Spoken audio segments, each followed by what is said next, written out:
Meeting to order. If we could stand for the Pledge of Allegiance, please. I pledge allegiance to the flag of the United States of America and to the republic for which it stands, one nation, under God, indivisible, with liberty and justice for all. All right, now roll call. Before starting the roll, I'd like to note that we are aware that Stafford County has recently voted Dr. Young on as a member as opposed to Ms. Gary. However, we have not received any official letter of appointment. If the jurisdictions and state agencies could send us an email just confirming your appointments to each of our committees for 2025, that would be fantastic. All right. Lori Hayes, Here. McIntosh, Here. Crystal Van Oost, here. Jonathan Gerlach, Here. Janet Holmes, Here. Drew Mullins, Here. Chris Jakubowski, Here. Meg Bomke, Here. Marcy Parker, Catherine Coffey, Here. Robert Schneider, Joe Stainsby, Pamela Young. Present. Chair, we have a quorum. Thank you. Okay, and now we're on to the approval of the agenda. And I know we have a slight change that we want to make if there are no opposition to it. So we want to move the FAMPO administrator report to after number 10, or actually after number 9 we could do. Okay, all right. Any discussion? All those in favor? Aye. Opposed? Abstentions? Okay, that carries. All right.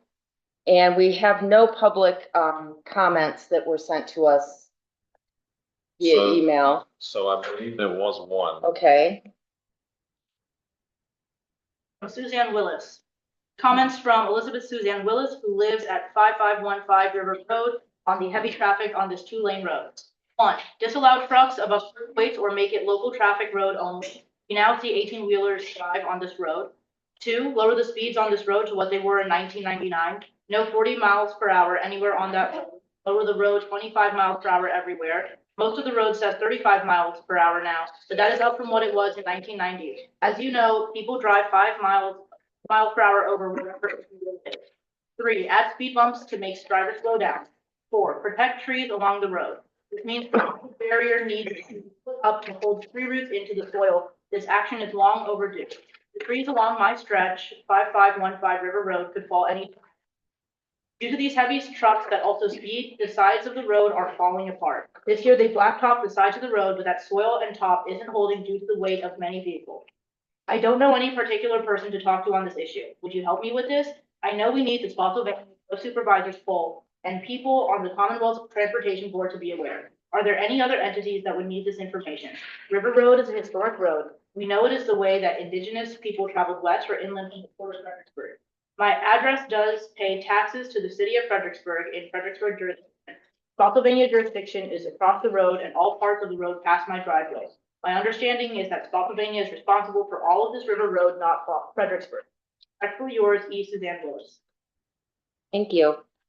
Right, and I think we probably have a lot of people that want to make public comments. So I would just ask for everyone if you could stand up that direction so everyone can see you, and just give your name and where you're located.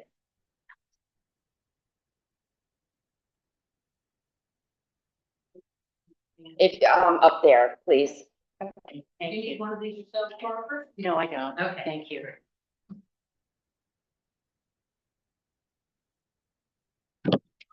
Good evening. I'm Barbara Wright, and I'm president of directors for Celebrate by Del Webb, which is going to be very impacted by choosing option C, which is what the Transportation Committee chose last week. And we are coming to talk to you tonight about looking at option A You spent hundreds of thousands of dollars on a study with AICP, and it was a good study. It's got good information. The recommendation for that was option A. When you did your survey, and which was wonderful, you did it. That cost money, that cost time, and that also indicated that option A was the desired option. And yet the committee last week, based on information that some of it was incomplete and some of it was just flat wrong, made the decision to go with option C, which impacts and goes right through the middle of Celebrate. The We have over 100 homes in Celebrate that either back up or side to Celebrate Parkway. So some of the pictures last week didn't indicate that. We'll have some pictures to show you here in a minute.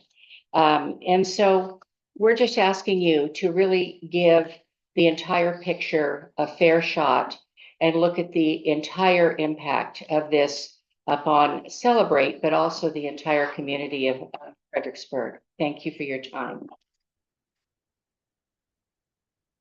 Okay.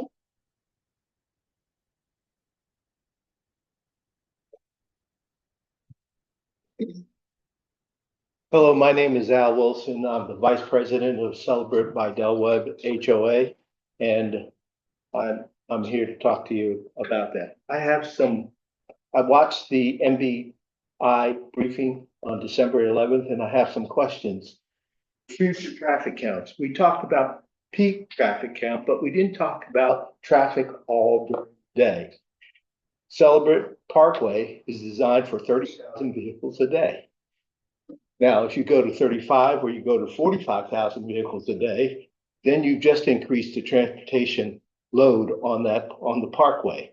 That has impact on the wear and tear on that. That provides some issues with pollution. And so we need to know what the daily traffic is. Not only what the peak traffic is, but what the daily is, because that has, who's going to improve, who's going to fix that parkway if it starts wearing and tearing. The other issue is pollution. I'm a trained Army surveyor. One thing I learned in 20 years of surveying, water goes from the highest point to the lowest point, and it seeks the easiest path to get there. All right, so you're going to have runoff from the parkway go into the streams all alongside on both sides. Now, why is that important? Because we own one of the retention ponds. We have to maintain it. Now, if build and you take option C, will Stafford County take care of that pond? Because if I have to dredge that, that's a huge burden on our community. And that's something that you need to think about, right? So I have some questions there. Trucks, all right, you say 0.5 to 1.5. The VDOT study on Route 17 says 18% of all the traffic on the highway is trucks, heavy trucks, not only 18-wheelers, but vans, and the trucks they use to take stuff to local stores. So unless you're going to say no trucks on Celebrate Parkway, it doesn't make sense, because you got all those stores and you're going to have Belmont Industrial Park potentially, bringing stuff and using the parkway. You've got all these trucks. What are you going to do? So I asked this committee to consider that as you make a decision. Also, I was not happy with the Transportation Authority. I felt that they had a ton of other questions that should have been asked of MBI. MBI probably had the data, but the questions weren't asked. Thank you, Mr. Wilson. Appreciate it. Anyone else like to get up?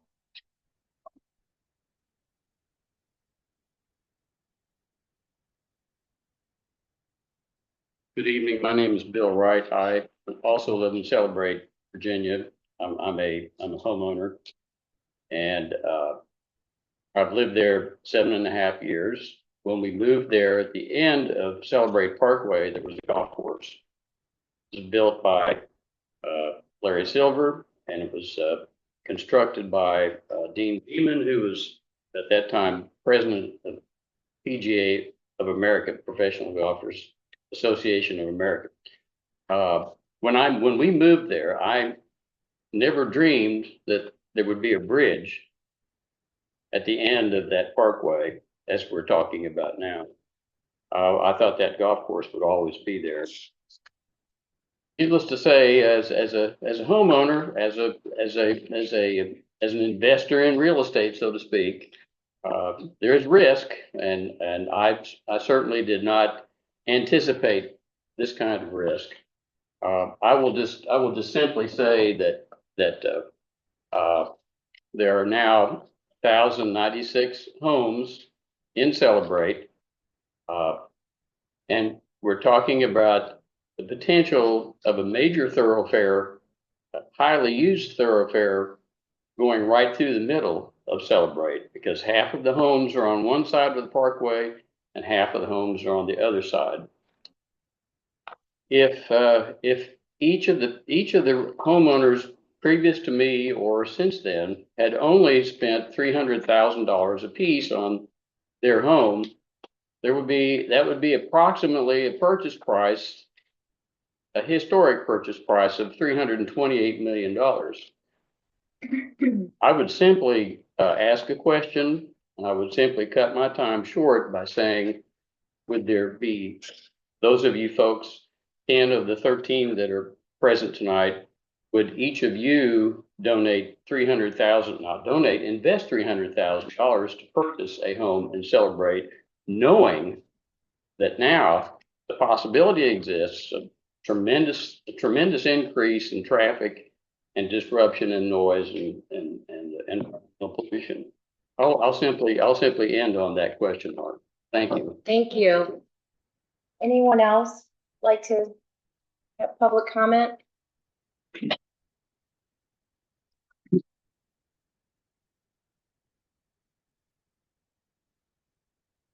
Good evening, everyone, and Happy New Year. I'm Alan Watkins. I live in the George Washington District of Stafford County. Later this evening, you'll be presented with the preliminary results of the public survey regarding the Rappahannock River crossing and Parkway. Those results were kindly presented by Dr. Radot at the CTAC meeting last Wednesday. As Dr. Radot stated, this is the first glimpse of the results, and further work will be done by Baker International for presenting findings to the February policy. Public support is one of the criteria that's been utilized in the past to assist decision-making, as will the results of this new survey. However, there are many substantial concerns relating to the survey that call into question whether or not the results of the survey should even be considered as criteria. Transparency going forward will be necessary so that decision makers and the public understand the ultimate results.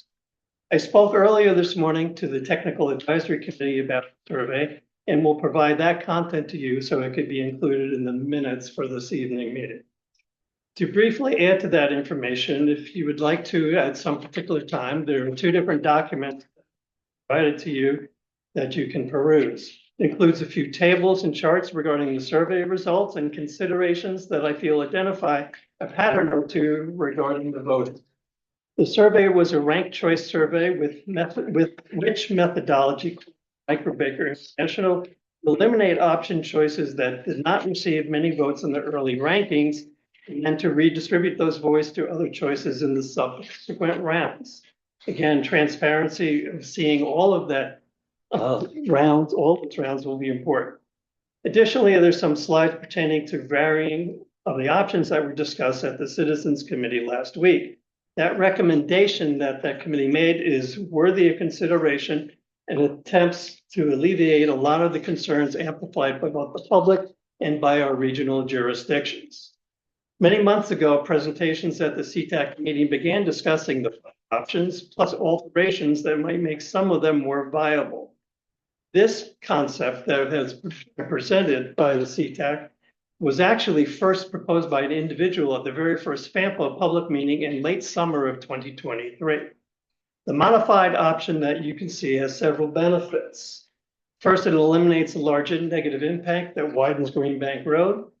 It overwhelmingly, CTAC dismissed option D because of that. Secondly, option A, due to its least traveled demand, large amount of new roadway construction, close proximity to streams and sensitive environmental area, and the quarry lake and its eroding cliff is less attractive shared by pedestrians and bicyclists. CTAC option C also alleviates concerns that the city had regarding the wetlands. Thank you, Mr. Watkins. Data center. Sorry about that. No problem. Thank you for your time and concern. Thank you.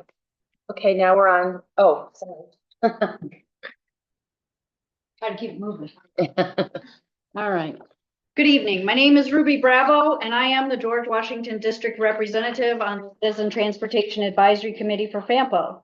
The chairman of that committee, Tim Welsh, appointed me to be the committee's representative to come speak to you this evening and share the committee's recommendation for the Rappahannock River crossing. Some of you, unfortunately, didn't make enough copies, but some of you have the handout I provided.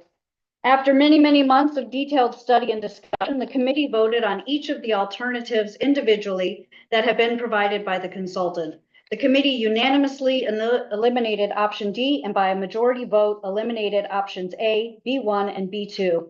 By a majority vote, the committee is recommending option C with modifications, which is the handout I gave you. The committee debated long and hard between option B2 and C, but at the end of this day, the project will not proceed forward without FAMPO members. There will be no funding allocated to move the project forward, and all the time and money spent thus far will be for naught without the support of Spotsylvania County, which is why ultimately the committee resolved to support option C with agreed upon modifications. This allows the project to move forward with the full support of the region. While the consultant has stated that the most preferred option by the citizens is overwhelmingly option A, as it ranked as the number one choice, 526 participants. If you were to add up the total responses that ranked as their number one choice, options B1, B2, and C, the total is 737 participants. It would seem that the majority of the community prefer to celebrate Virginia Parkway as the number one option, as each one of those utilizes Celebrate Virginia Parkway. Using Celebrate Virginia Parkway is the most cost-effective. And as for the concerns about the ability of the residents there to be able to cross the street, a recommendation to you would be to start now applying for funding to build a pedestrian bridge so that those who live on the villa side can easily cross over to get to the lodge for the amenities without concern of potential increased traffic. As for the modifications to C that we are recommending, I have provided you each with that illustration. Basically, C would drop down to cross over where D was initially intended to cross, as this is considered by the committee best area to tie into and is the reason that Spotsylvania was willing to support option C. We have also illustrated the possibility of a future smart scale project that would allow for an additional tie-in with Route 3, which prevents all traffic from dumping into one location. Having multiple grid options is always to our advantage. And just as a side note, I do also own a home in Celebrate, Virginia. So as your appointed citizen representative, we do hope you will take our recommendations into serious consideration. And on the record, I do want to personally thank Mr. Alan Watkins, as he has put in a lot of his personal time to do all the extra research and ensure that the committee was well informed. Thank you. Thank you.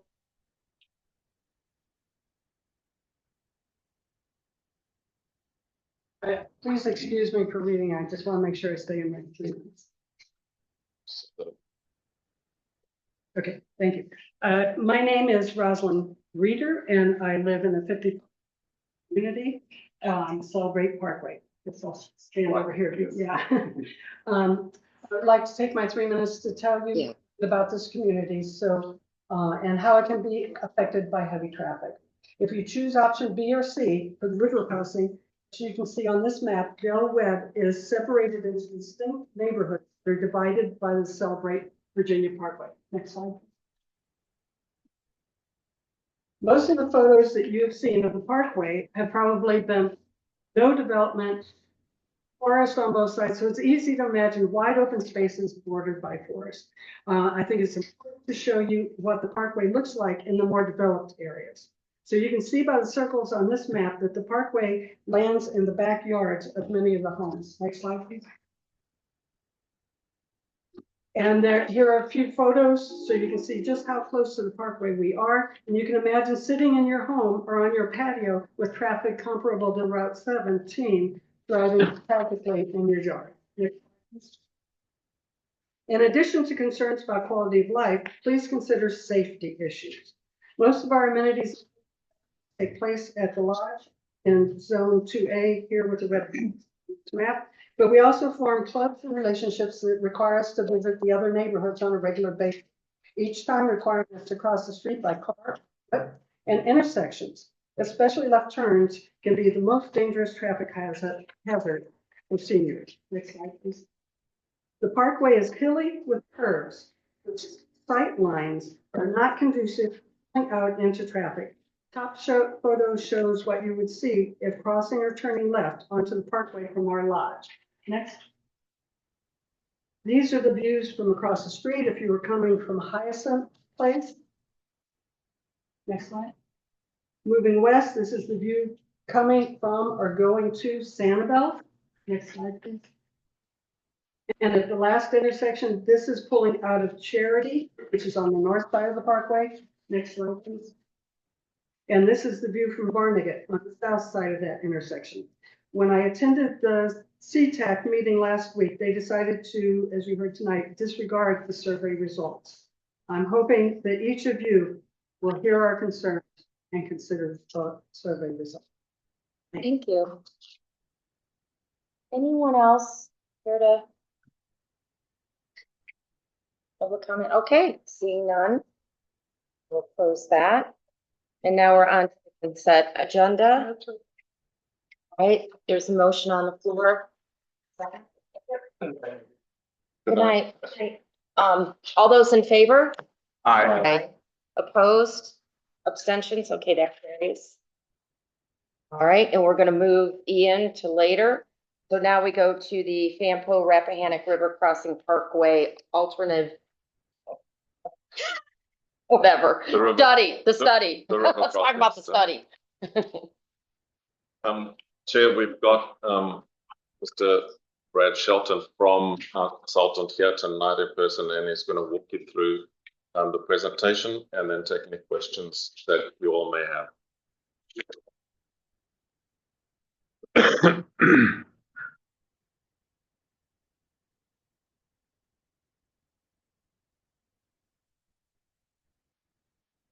John, can you move that? There we go. All right. Good evening, everyone. As Ian mentioned, I'm Brad Shelton with Michael Baker International. Appreciate you having me back. And we're here tonight to give you an update on results of the most recent public engagement conducted for the study.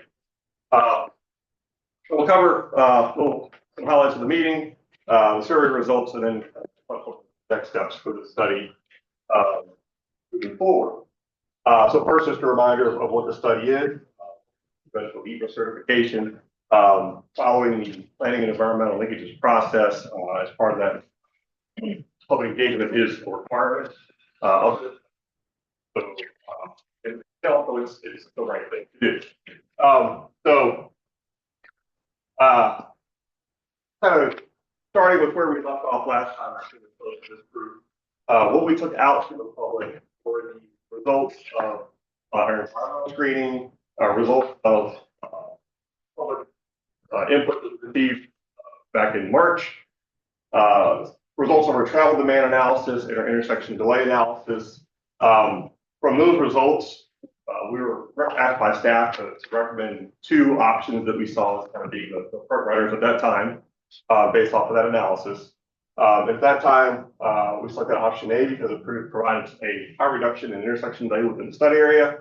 Also had the most favorable environmental screening results, and had a high level of public support back in March. Option C was our second choice because we saw that it provides the next best reduction in intersection delay. Operations were also good on that option from a network perspective. Had favorable environmental screening results and had a reduced impact to the Rappahannock preservation area when compared to the B options, which was the preservation area right down the middle.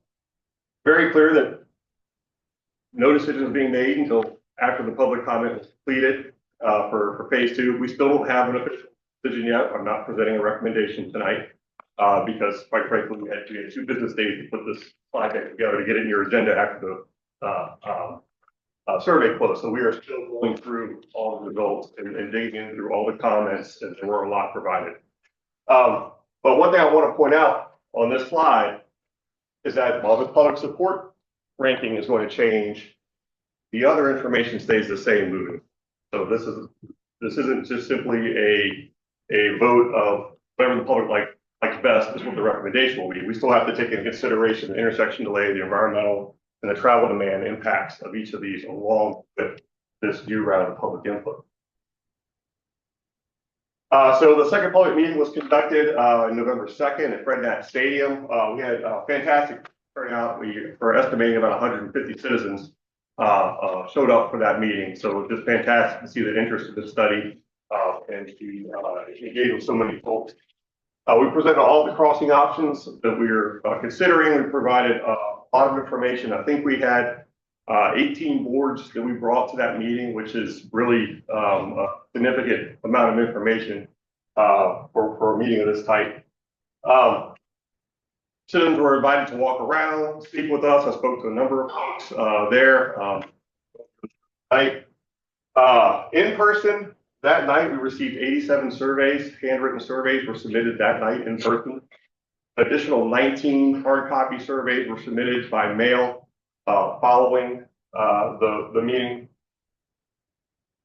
After that, simultaneously, we launched an online survey at the same time.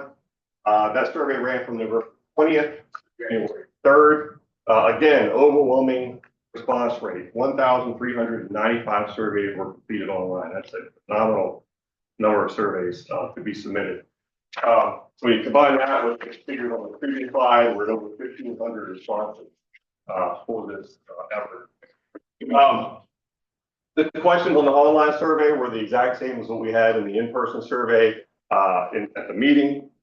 I do want to point out that, while we had an open comment section where people could put whatever thoughts they wanted to, after hearing feedback from the public, we decided to allow a secondary option for folks to bypass the survey if they wanted to just simply provide input on a no-build option. And that, I think we received around 50 responses or for people who use that no-build option as part of the survey responses. So can I just stop there for 1 minute? Because I think this is a point that we have to have this conversation. That survey should have had a no build from the get-go.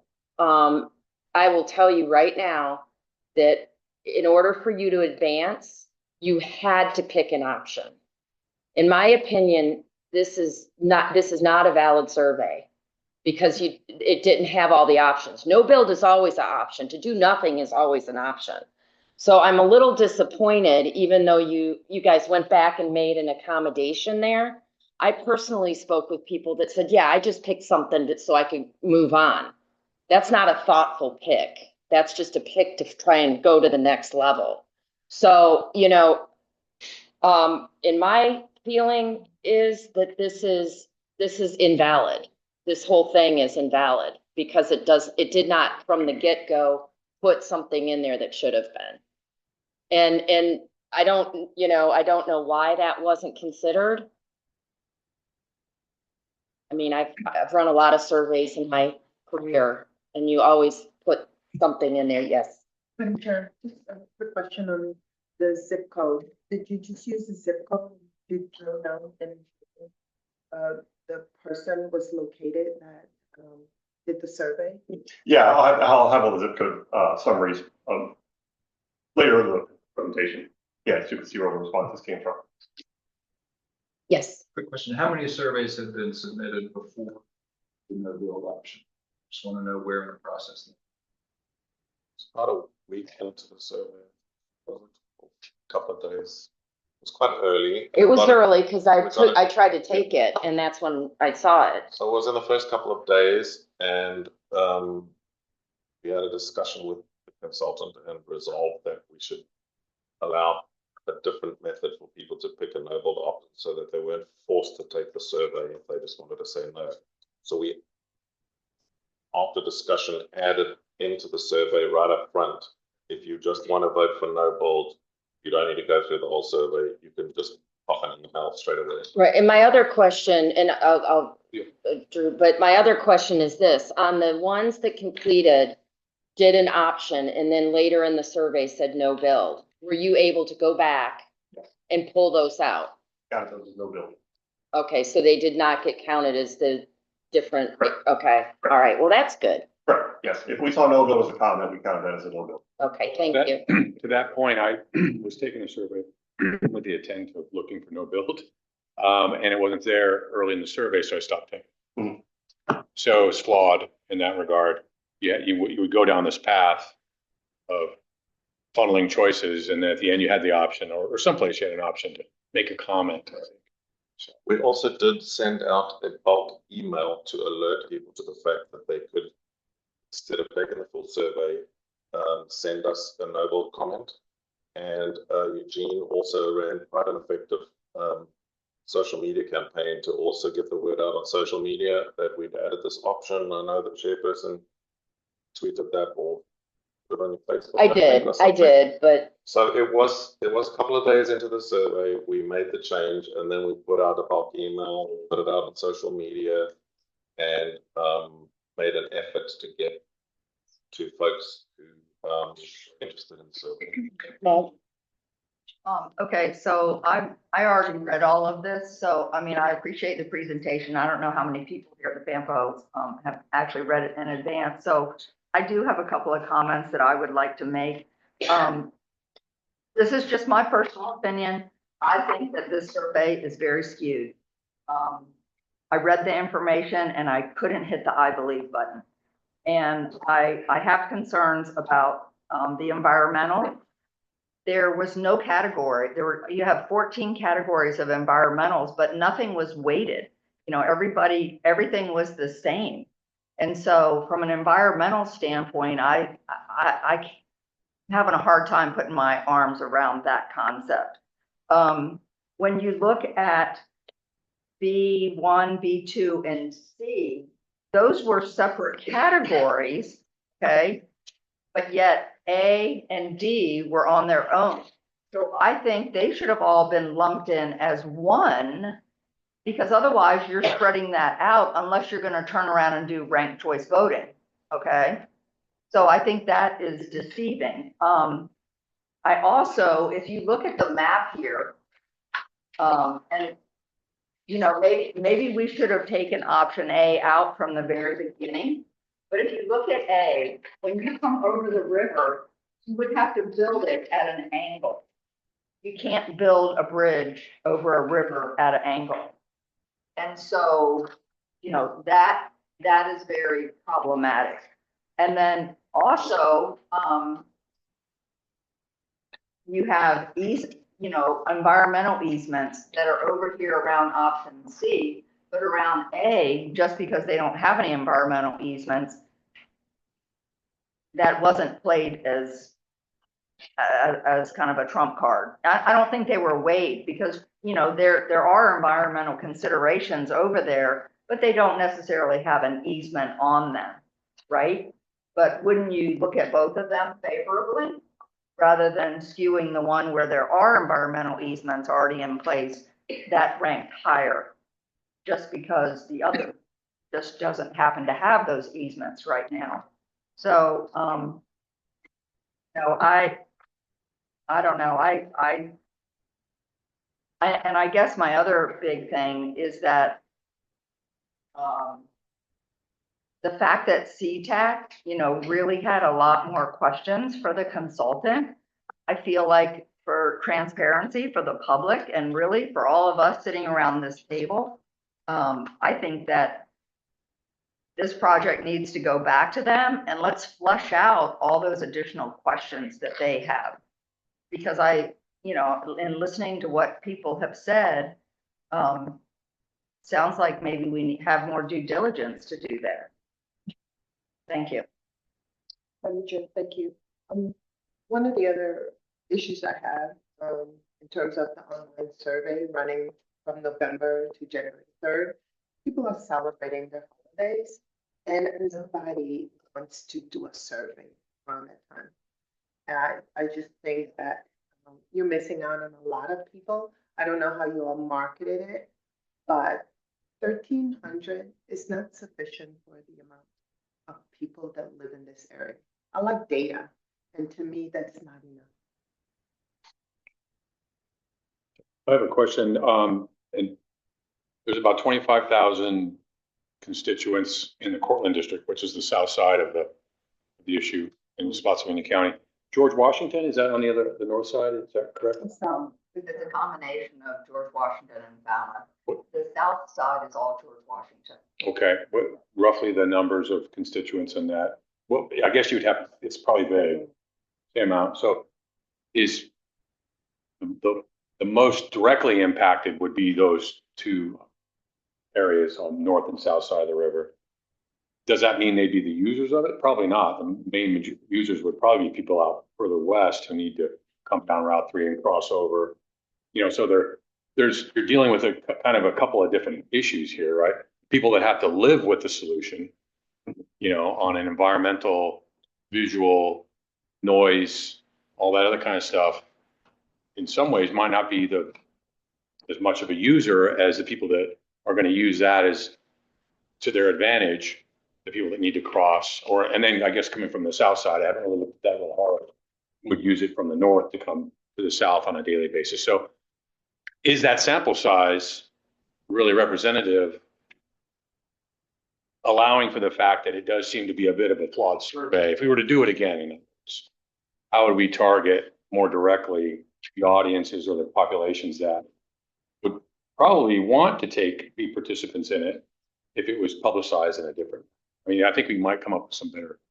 I mean, on this slide 9, it says 958 respondents live in the area. So I don't know if that was direct area or if, you know, you consider, well, I live in Spotsylvania, I live in the area, you know, I don't know what the area is defined as. To that point, Madam Chair, I can tell you from just anecdotal discussions with people in my side, I could get you 2,000 or 3,000 no's tomorrow or in a week. Okay, people that would and they wouldn't do it in a flipping manner. They've been dealing with this river crossing issue for 25 years. And so there's been all kinds of other iterations in the process historically. So, you know what I'm saying? That's possible. Yeah. So, Doug, did you have something? I just wanted to tag on to what you said about those people that could be impacted, because if this ever gets built and then we connect it up to Centerport Parkway and then up to Mine Road, you know, it is going to affect all those people that are coming from even north of my district that runs off of Truslow Road. Then you're into the greater Heartwood, and those people would use, so it would be good to get their input. So I thank you, Madam Chair. Just a comment on the numbers. I'm not going to. Everyone's got their opinions, and you're welcome to that. This is the second highest number of survey responses for any survey that FAMPO has ever run. I checked with Paul and Hello when we ran the 2021 Transportation Improvement Survey, and there's never been a survey at FAMPO that's got as high responses as what we're getting now in the last 3-4 years. And this is the second highest ever. So it might not be sufficient for your requirements, but it certainly is the second highest we've ever achieved in terms of number of people taking the survey. Typically, when a locality has a survey, you get 150 to 200 responses. We're getting 1,500. It's substantially more than you're getting in your jurisdictions. So it's not a low number unless you want us to get a paid team of people to go knock on doors, which can be done, but it's really expensive to do that. You've got to have teams of people that you employ to go door to door to door. That was a really expensive exercise. Can you finish? Mm-hmm. Sure.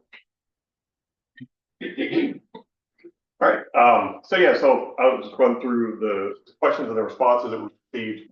The first, just looking at where the responses came from. The majority of responses were received from Stafford zip codes. We had 907 responses received from Stafford area zip codes. 406 had over 600 responses. Spotsylvania had the next highest response rate with 350 responses, and then we had 166 responses. Fredericksburg, and this is for folks identified as zip code. Let me clarify that. There were a lot of responses where a zip code was not identified, so this isn't 100% of the responses we've received. Some people just left it blank. Responses from outside of the region were really from, we had a lot from just outside the region, places like Culpeper, Orange, Prince William, Foster, Richmond. I think the furthest response we received was from Kentucky. Which begs the question, why? You can't stop somebody from taking a survey. No, but I mean, it's. Yeah. We had one, like when we did the 2021, sorry, I'm speaking out of turn, but when we did the 2021 survey, we got somebody who, we asked them to drop a pin on the map for their home and a pin on the map where they were approximately. One person put it in the middle of the Potomac River, so you always get one or two real strange responses. Yeah, and also just to note that the other response was only 2%. So all the other responses only made up 2% of the responses. So even though we got some things like Kentucky, it wasn't enough to really see things. We asked people how they heard about the survey. Majority of the surveys were notified by social media. Almost 1,000 people responded that they found out about the survey via social media. FAMPO led the social media campaign for this effort. So that was good to see that responded well. Email was the second highest method of notification. And then we selected other. A lot of responses received were from HOA meetings, neighbor community notices, neighbor newsletters. So the communities in the area really helped to get the word out on this as well.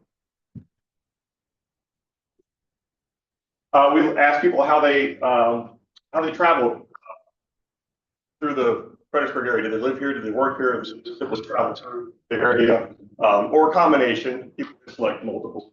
So let's just select all three. So 1,200 respondents indicated traveling through the area. We had 958 who live in the area and 667 work in the area. And we actually had a none of these option, and nobody selected none of these. So that was interesting to see that everybody who responded to the survey indicated they either live, work, or travel. Hey, come on through. We asked folks how frequent they cross the river on the four major crossings in the region: 95, US 1, Route 3, in Chatham. And the responses were fairly even for 95, US 1, and Route 3. Chatham has significantly fewer folks using Chatham compared to the other options. And then you see a couple spikes on 95, 1, and 3, but they were fairly evenly distributed across those three. And then we also asked them, well, when you're using those crossings, how often do you anticipate delay? 38% of the responses said most of the time, 37% said some of the time. But smaller amounts said every time or rarely. So it sounds like there's most people are experiencing some delay on those crossings, but we didn't see a lot in the extremes of the responses. We then asked them why they were crossing the Rappahannock River. What are they trying to access? Why are they using it? Shopping was the highest reason for crossing the river. The surprise with Central Park and other shopping had west of 95.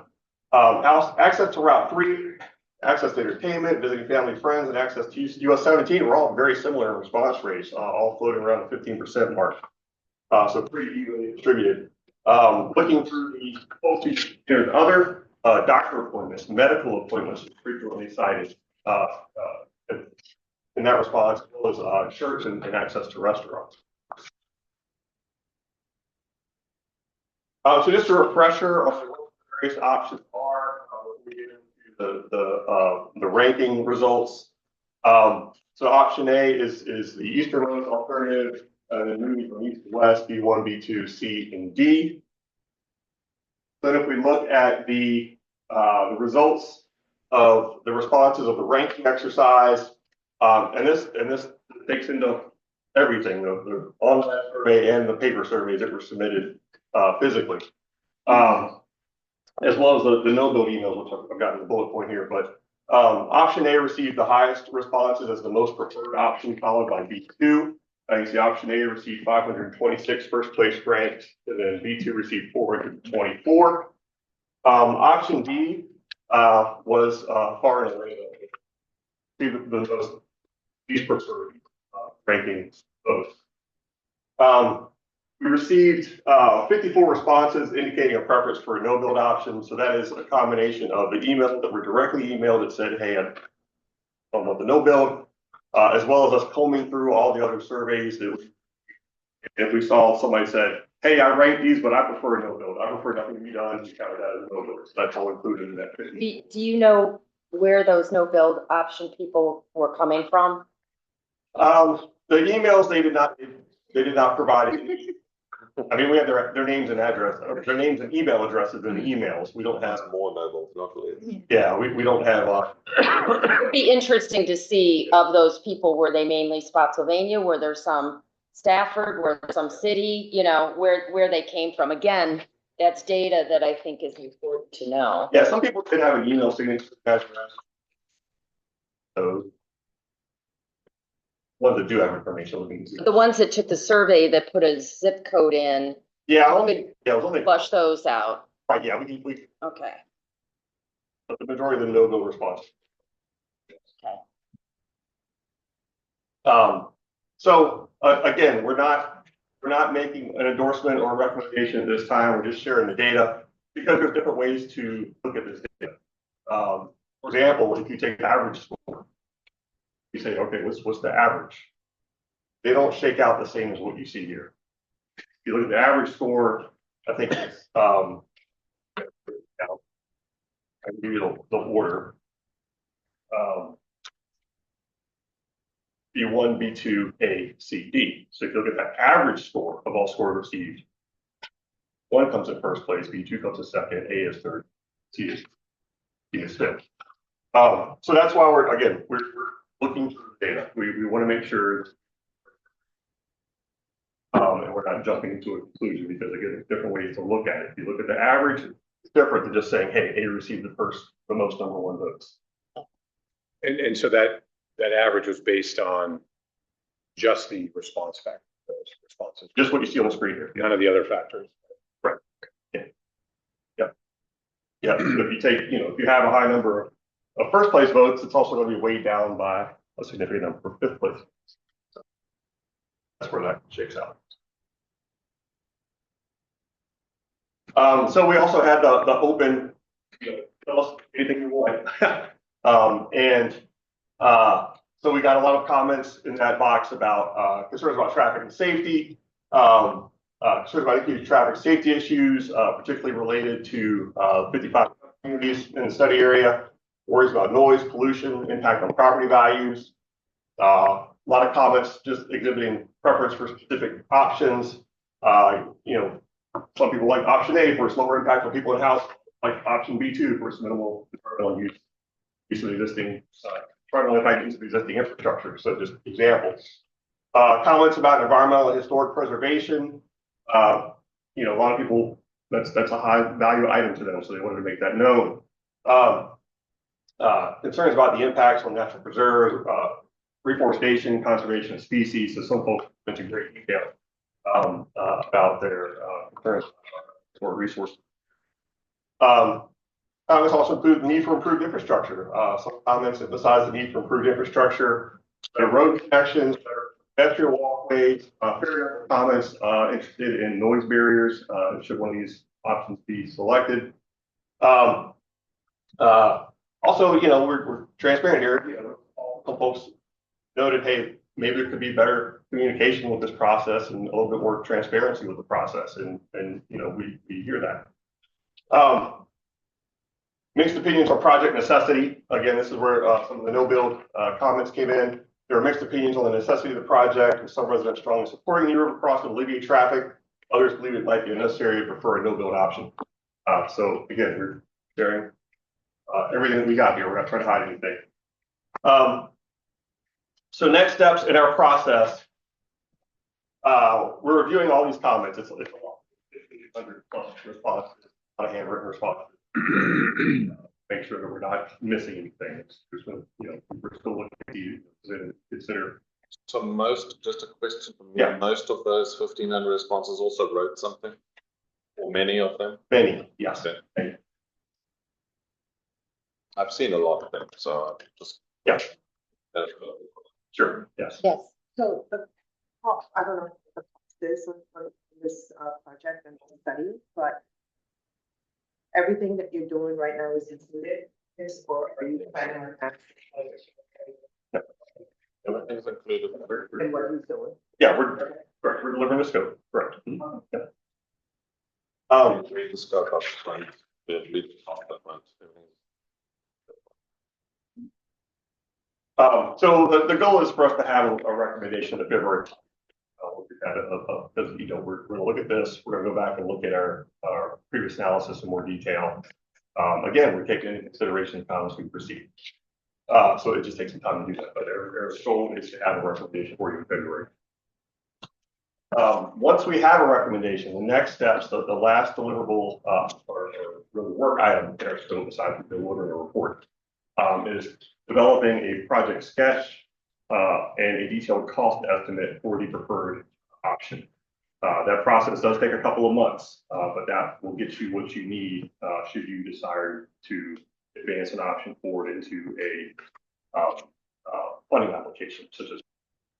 So that's the last scope I have moving forward. So just to clarify for the policy committee, what he just said, they will come back next month, discuss a recommendation with you all, right?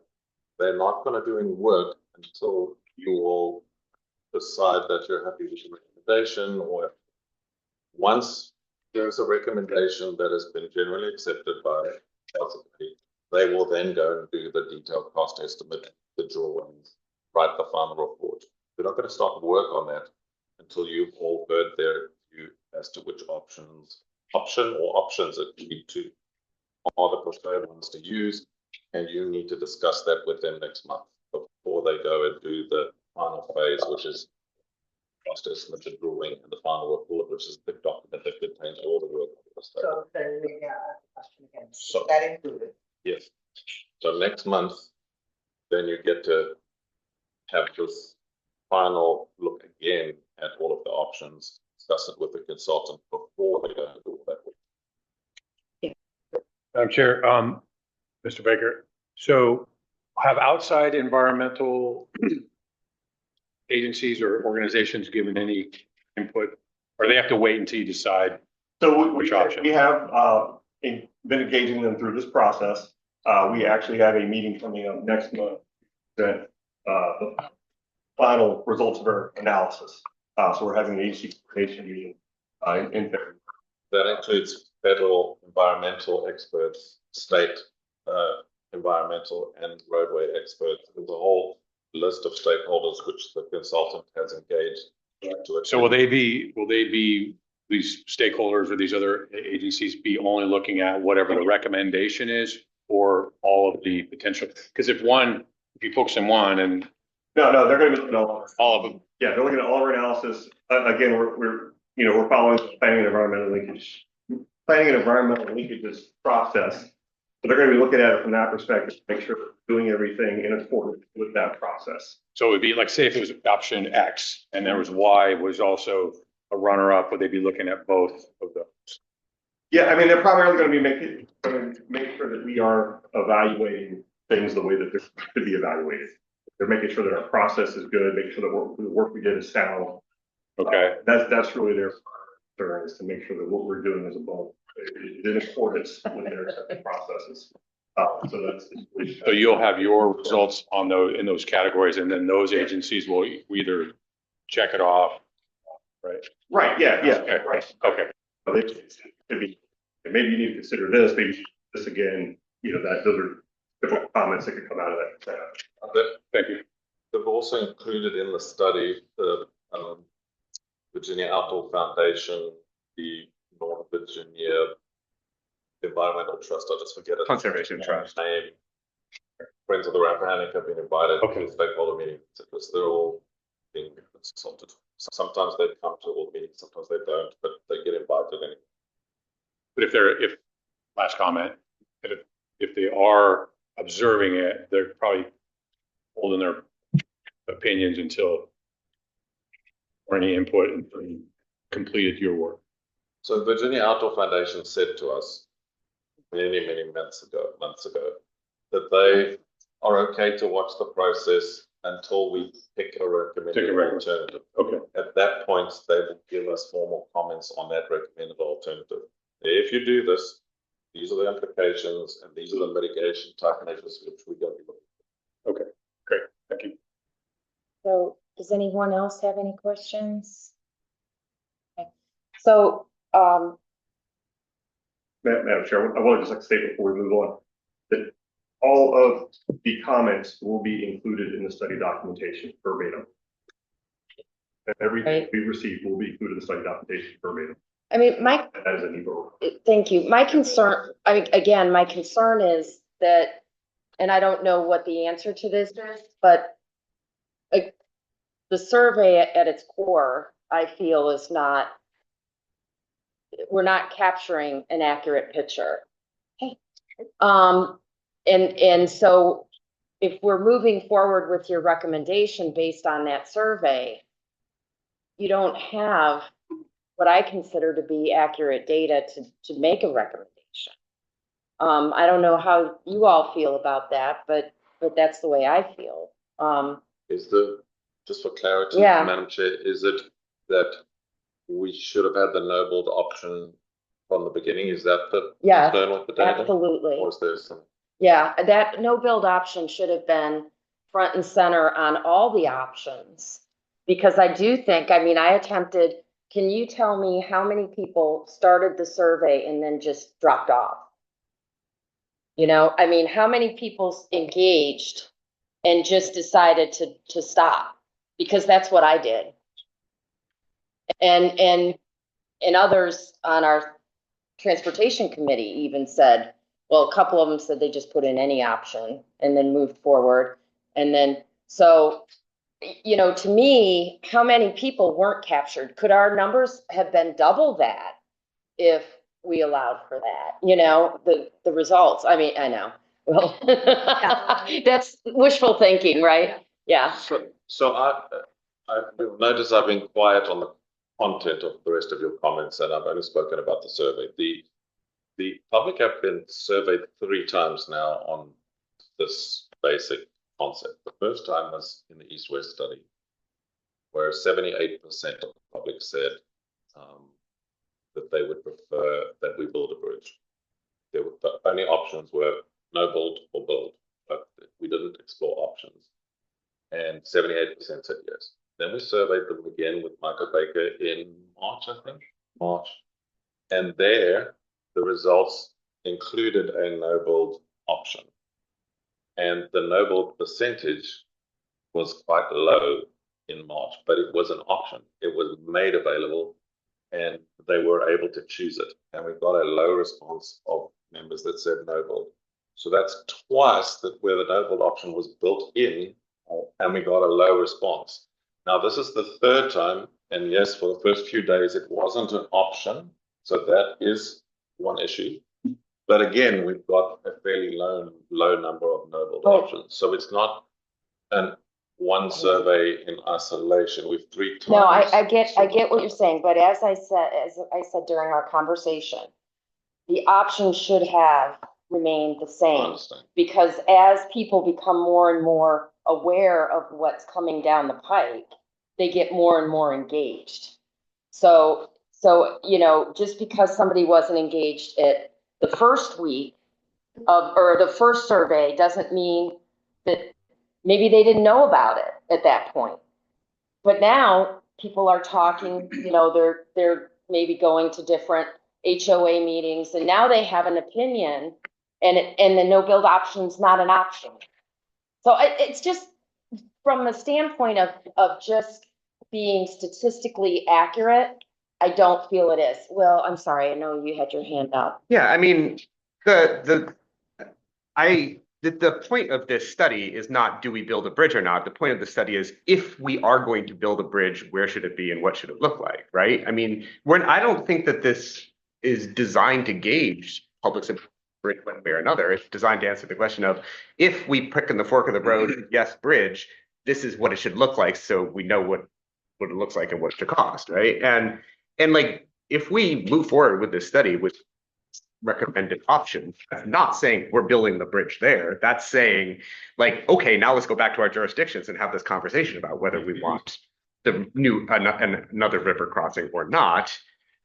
With now we actually have something concrete to choose about, right? Yes or no, right? If we say yes, this is what the data tells us is the best yes, right? So I have to say, I'm not really that bothered by the lack of a no build option because that's not the question that we were trying to answer here, right? The question we're trying to answer is if we say yes, this is what yes looks like from, the perspective of traffic and environment and impact and yes, public opinion, right? But like that's different from the question whether we build a bridge or not, because to Mr. Hollis's point, right, we've asked that question before.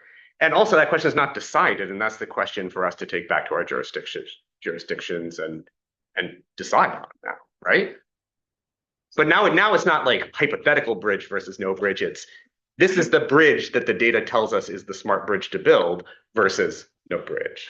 I understand what you're saying. I just think that from a transparency perspective and people being heard, it should have the same consistency throughout the process. That's all my point is. So, hate to disagree with what you're saying. Data is important to me. Having the same pool is even much more important. It doesn't matter how many times you take a survey. If you start changing the individuals that are taking the survey and what you're surveying, then your survey is null and void. Secondly, when you said if we're going to build the bridge or not. It sounds to me that it's decided that there needs to be a bridge, even though there's the no build still out there. Seems like it's going to be A, B, C, B, E2, and D kind of thing options there. I personally don't feel that enough individuals know about it until it becomes serious and until enough people know. The people are concerned, those are the ones that know about it. When it's going through your home, the back of your home, the front of your home, individuals on the other side don't know about it. It's like, and I hate to say it, a Buc-ee's, right? I hate to mention that. It's only a concern because it's in Garrisonville and it's buttoned up against people's home, bright lights in their homes, etc. Two little areas, two little districts, right, where it may become a village. But other than that, there's no Falmouth there, even though it's going to affect Falmouth, even though it's going to affect Griffiths Whitewater, even though it's going to affect Hartwood, Rock Hill. Those individuals are not interested at this point in time because it's not urgent yet. So I just don't think that you have enough individuals, and maybe you're good at what you do in terms of surveys, but I've been working in IT and data my entire life, and to me that is not sufficient. Like you're putting it on the website and having people go take it. Where else did you go? I'm not talking about knocking on doors, but who else knows about it? It was in the newspaper. It was on the radio. So how many people answered that one? Is it up there? How many people answered the radio? So we have how many people answered the newspaper? We have a raw. It's got a slide there which he showed you as to where people heard about it, there you can see the. Because that social media could be one person that has followers, that have 1.3K followers. And they took that media because one person say, hey, can you take this survey? And then drive them with one particular one in mind. Because I could do that. So if I may, Yeah. Madam Chair, so we had 13, so far, 1395 or something like that. And I'm sorry, I I'm just sorry. want to make sure, I'm not disputing what you're doing. I am just trying to bring some other form of information to say why I am speaking for the voiceless at this point. Somebody that don't know about it yet, that should know about it and, haven't heard about it before we move down the line and make decisions. I have no idea y'all were doing this. So the number's, That's okay. 1,500. Okay, so 1,500, as of the printing of this, going off of the numbers here, we have 1,395-ish. Plus the. And 600 responses came from 22406. 22406 is all on the Stafford side. So there's a reason why 600 responses came from that. Doesn't matter if it was social media or whatever, but if we're going to go off of statistics and numbers, that's not representative of the, right? It just happens to be that there's a loud voice that got a lot of attention and we managed to get some responses there. So this kind of goes to your comment, Will, which I pretty much agree with. However, if no build if from the get-go is one of those things that's at the forefront, then you're going to get people going to go no build, and that's the end of the survey, and that number. So over the time of 3 or 4 different models of that modes of that survey, maybe you see the same. You see a different. What's the trend of no build? Is it increasing? Is it staying the same as things go on? So that kind of data kind of starts to flush out. In my mind, I'm not a data person, sure, but it just seems like you're going to get more fidelity in the trends and whatnot. So I agree. If at the end of the day, if the surveys are done right and all this data is collected correctly, it comes down to what you said, Will. Do we build or not, and where, and so on. So I would like to say that what have we learned from this exercise? And if we could do it again, what would we do different if we had a mulligan to get the right data? I'm not saying extend it so far, but it seems like we've learned some good things about getting it out in a better fashion. Do we do that before the next meeting, or what do we do about it? I mean, that's for us to kind of discuss. One of the things that Ian and I discussed was in future surveys, the policy committee will be looking at the survey prior to it going out. The draft survey, so that, because if I would have looked at the survey before it went out, I would have said, where's the no build option? Right? I mean, that's fixing it in the going forward. And I think then if it were brought here, Right. then you would have Will or me, Right. saying, well, okay, but is that what we want to survey? Right. Like, what is the purpose of the survey is to kind of see which of the options. There were lots of people who had already decided, like VDOT and other folks who had studied the traffic patterns, who said, this is something you all should look at. This is something that should be done.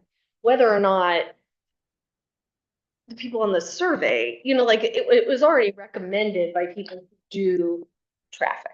Yes, VDOT. No. I'll leave you out. But I'm just saying, so I think then we would have had that discussion then. Right. What is it that we are trying to survey? Right. What is it that we're trying to get information about? I also just want to say, we all sit on, boards and commissions and stuff where it's almost always, you never get, I have never gotten the response from constituents the way that I would wish, right? I wish that everybody would vote and everybody would answer surveys and everybody would do those things. And there are some, the voiceless. I think it's very important to consider all of those things. We just don't get that. I mean, people just aren't that engaged. I would say until it's like in their backyard. To that point, Right, though, until then. now I realize I need to do a whole lot more work than I've been doing throughout this process. So I'm going to figure out some ways as a Cortland representative in Spotsylvania that's directly dealing, we're going to live with this. whatever happens. So I'm gonna do some more work. And I'm gonna put it out more directly to the constituents, because if I don't, they're gonna come screaming at me anyway, so I better get out in front of it, right? So that's my job as an elected person to do it. And I think it's important, again, you know, because of the continuity of this. I realize we're looking at what the options are for a build. But at the same time, I think if you started with this, you need to end with the same thing. And then we can pare down what is, you know, look at the environmental things or look at all of that. And then it's up to us as elected officials to go back to our constituents and say, okay, so this was this is the results, and this is why this option was chosen because of the less environmental impacts or whatever it may be. I feel like we need to, you know, the citizens have a say in this. They're a stakeholder, and they need to have their voices heard on this. So Stakeholder. We report to them. that's right. Yes. So, yes, Chris. If I might, I don't want to jump in too much, but I will say a couple of things. Whoever's had a town meeting where you've had that many people. Okay.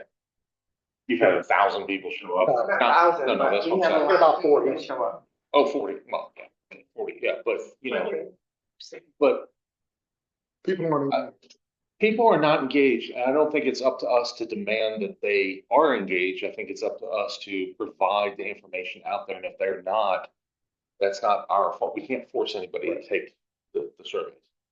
Secondly, I'd say there is so much misinformation about what this bridge is. I'm on social media constantly reading all this stuff, and I'm amazed at how much people don't understand. And the thing that I come back and I've been at all these meetings, and you know what we don't have is a focus of what's the purpose of this. What are we trying to solve? Why? Why are we building this? It's everything from, well, we could use it to get from shopping areas to other shopping areas. It's, you know, so that when 95 backs up, we have another way to go. I mean, it's a mush of nothing that is galvanized enough to sell to the public of why we need to do it. And I saw one comment, and I forget who it was, but it was a really good, and it wasn't me. It was a really good comment. And it was this person who said, are you not taking into account that we need to be able to get back and forth locally when 95 and Route 1 are all, I mean, how many people, when was this, last Thursday, when that tractor trailer jackknife down there by Massaponics? Yeah. I was going across 95 and want to get on the other side of Spotsy, and it was nothing but tractor trailer, everything. So don't we need ways for us to get around locally? And I've said this a million times, 95, I'm tired of it. I'm done spending money on 95. If it's a federal highway, they can spend their own money on there. Our local residents deserve the ability to get around without having to use the interstate and the big highways.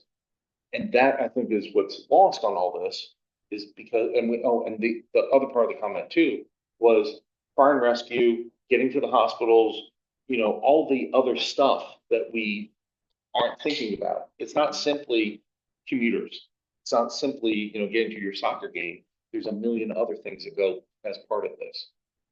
And that's, I would love for us to start focusing back on, why are we even considering this? The location, I think we can come up with. We can argue, we can arm wrestle, we'll figure that part out. But the purpose of why, I think, has gotten lost, and we need to refocus on that. Right. So, anyway. Agreed. I agree with that. Yeah. I just, Yeah. one more comment, and I agree with everything that you said. I also want to mention the fact that we're looking for an alternative to 95 and Route 1, et cetera, for local traffic. But what about taking the traffic that is 95 and Route 1 somewhere else? And this is just me bringing something up as an example, 301. And it's just, somebody else was like, what, did she mention 301? Oh my God, don't come here, kind of thing, right? But I live off of Mine Road. And it's parallel to 95 and Route 1. So I could tell you what happens when 95 breaks down. Mine Road becomes My road was squeaky clean. You know why? It's not a secondary road anymore. It's became a primary road. And so if you're getting ready to use Garrisonville Road to get there, you're creating another problem. So make sure that when you create that problem, you have a solution 10, 20 years from now to solve that problem, because 20 years ago, they didn't look at this and created some established infrastructure that we have to deal with this now. So let it not be that 20 years we're trying to fix a problem that we're going to create. Right, right. So, okay, so just wrapping this piece up. So you all will work on, I guess, options based off of this, even though I still go back to my original thing. But I don't know what other options there are. So we do need to look at the next bullet point. Yes, we do. Because that is going to affect the option. No good just pretending that the data center doesn't exist. We do acknowledge that the plan is moving forward to develop a data center. Some of the details are not decided, but that's going to, it's no good. We have our consultant come back and recommend something which is going to be totally rendered mute. Then we will get into a and if Brad, if you could stay for the sharing as well, because that may affect what consideration we will alternative. So I became aware of the data center proposal, and by that I don't mean the general idea that the city of Fredericksburg wants a data center. I mean that it's planned to be put in this location just before Christmas, right? So we did not know that when we put out the public comment. However, the city has now put a presentation together, and there is a process, and it's in your pack. So you've had it for 4 or 5 days. And Eugene, if you could just go to the map that shows the proposed overlay. There it is there. So I brought this to your attention because now we're aware of it. We should at least have some discussion about it. If you look at it as it stands there on that map, it will mean that all of the options that we've got in the study will be blocked if the developer of the data centers would build on all of the proposed land in the technology overlay district. Now, we don't know yet exactly where they will position buildings and how many buildings there will be and all of that kind of detail. We don't know that. We don't have an actual physical application that the city is considering for a specific site plan. Feel free to correct me if I'm wrong, but my understanding is that the overlay district is for the city, and they're going through a process to have public comment on that, to consider options on that and so on. But the outline there, if it is all built on, will mean that all of the options that we've been considering would be blocked. Okay, so let me ask you this, Ian, real quick, sorry. Yes, ma'am. Early on in this process, there was another option that was for the bridge, right? And then I think it was before you guys were on FAMPO. Yeah. No, I didn't think you guys were here. The alignments of the options that Michael Baker is considering were shifted because around the time they started work, neon development was approved by the city, and we then changed the alignment of the proposed routes for the study to consider so that we worked around the neon development. So here's where I'm having trouble wrapping my head around this, because we spent $600,000 on a study that got kind of blocked from a development that came along prior to you guys being, here. And now this is happening again. And so why are we even? Well, to be clear, this is not a development. This is a zoning change. Right. Yeah. But There's no development on the table here. no, but the other one was a development. Right, yeah. Yes. So that shifted the scope, right? And now we have another that we don't know what it's gonna look like, right? So Well, there's no it yet. if we spend time on going down this road even more and something comes along, right? Like not just on our side, I mean, on the Stafford side as well. right? Absolutely. Like, because there's, yeah. And that's why when we were talking about the new post crossing, initially I was like, you know what, let's try and get our heads around this so that we can at least kind of know what the lay of the land is, so we don't have a repeat on that potential crossing, right?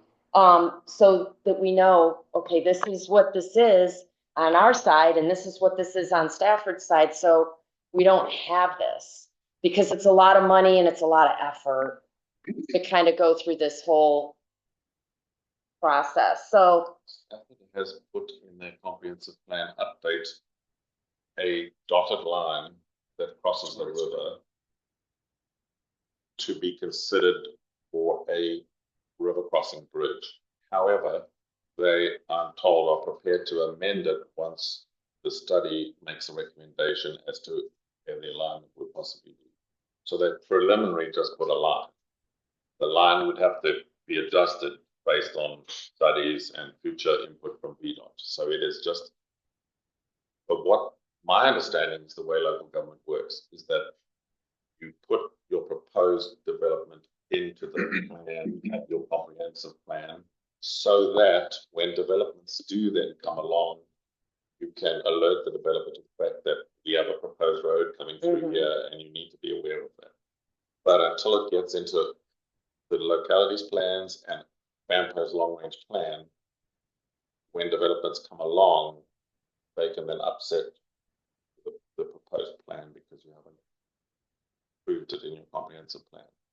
So Stafford's put a tentative line along this, right? To cross the river, right? Which on the Stafford side, which would be adjusted once studies are finished and we get to a proposed alignment. So it's not the exact alignment of where it would be, but it's an indication that one is coming. Except the board approval. You already well, okay. Yes. I just want to say that this is all incredibly preliminary, this proposal, and it would include a comp plan amendment as right. well, right? And you know, I can't speak for my colleagues on bridge is part of the conversation, right? I mean, I think of all, you know, of all the jurisdictions, we've been the most enthusiastic about this idea from the beginning, right? So I don't think that there's any desire to checkmate a bridge with a data center, right? But this is, you know, we would like to participate in the data center thing, or at least many of us would, right? And this is like where we can do it, right? But this is just to say, this is a very much an ongoing, like a developing conversation here, right? And the bridge is part of that conversation for sure, right? I've had a number of sidebars with Ian in the last month about this. If you let me finish. Sorry, if you let me. So, you know, I can't really say much more about it at this point and its impact on the various options, because like for us, the conversation is just beginning, right?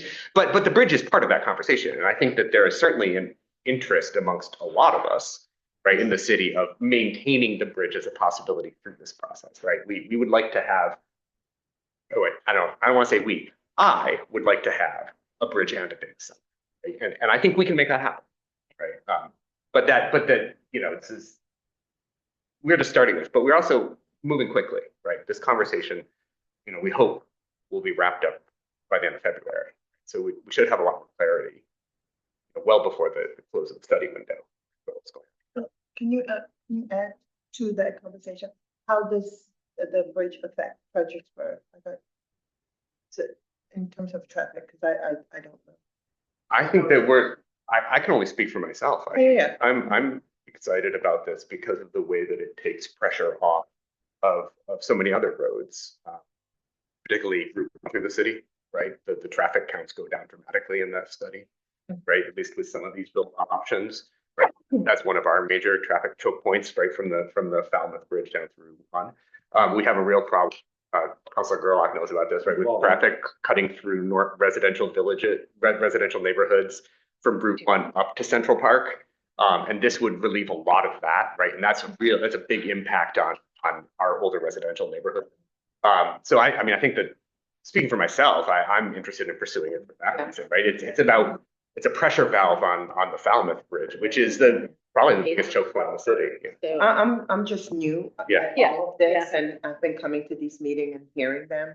And so I will be a little bit more interested in knowing what it is that they're going to do, because the way how North Stafford is built, where I live, initially it's all about these little areas, and everybody's like, no, I don't want no through-put streets in my neighborhood kind of thing. So you have to go around.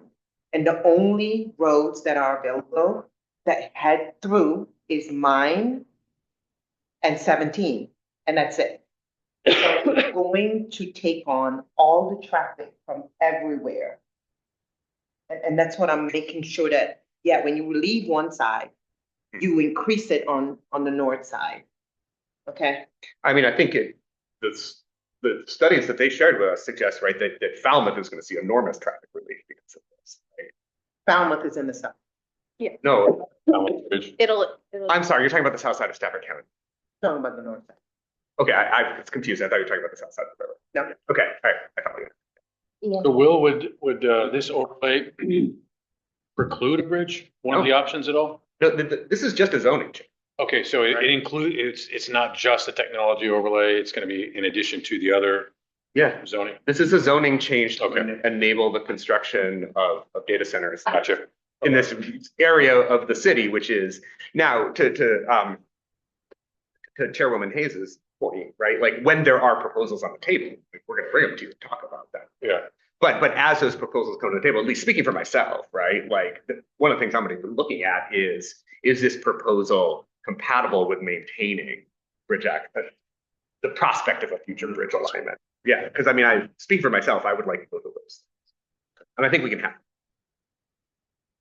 Just in terms of our new member, I'll make some time to go through the study materials, because one of your questions they have started the answer, which is what does it do for the traffic, right? So they've done the traffic modeling, they've shown which roads will be impacted, which will be better or will not be, and that's all available from the consultant already, and we briefed the policy committee on it the previous time that Mr. Shelton was here. So that part of your question we'll be able to help with, because we've got the data, we've got the maps, we've got the traffic modeling and the impacts and all of that. So we happily do that. Chair, I have a final question. I've tried to stay out of all of this because you all need to think through where we are. And my final question is just in terms of our consultant, we sort of need some guidance as to next steps, right? So I understand that the overlay for the city is a preliminary drawing and that there's more to follow, and that this isn't a site plan, this is just a overlay district. However, let's say, for example, and I don't know what they're going to pick, but let's say, for example, the consultants recommend to us that we should use option B2. I'm just picking one of them. I don't think that may be the one they pick.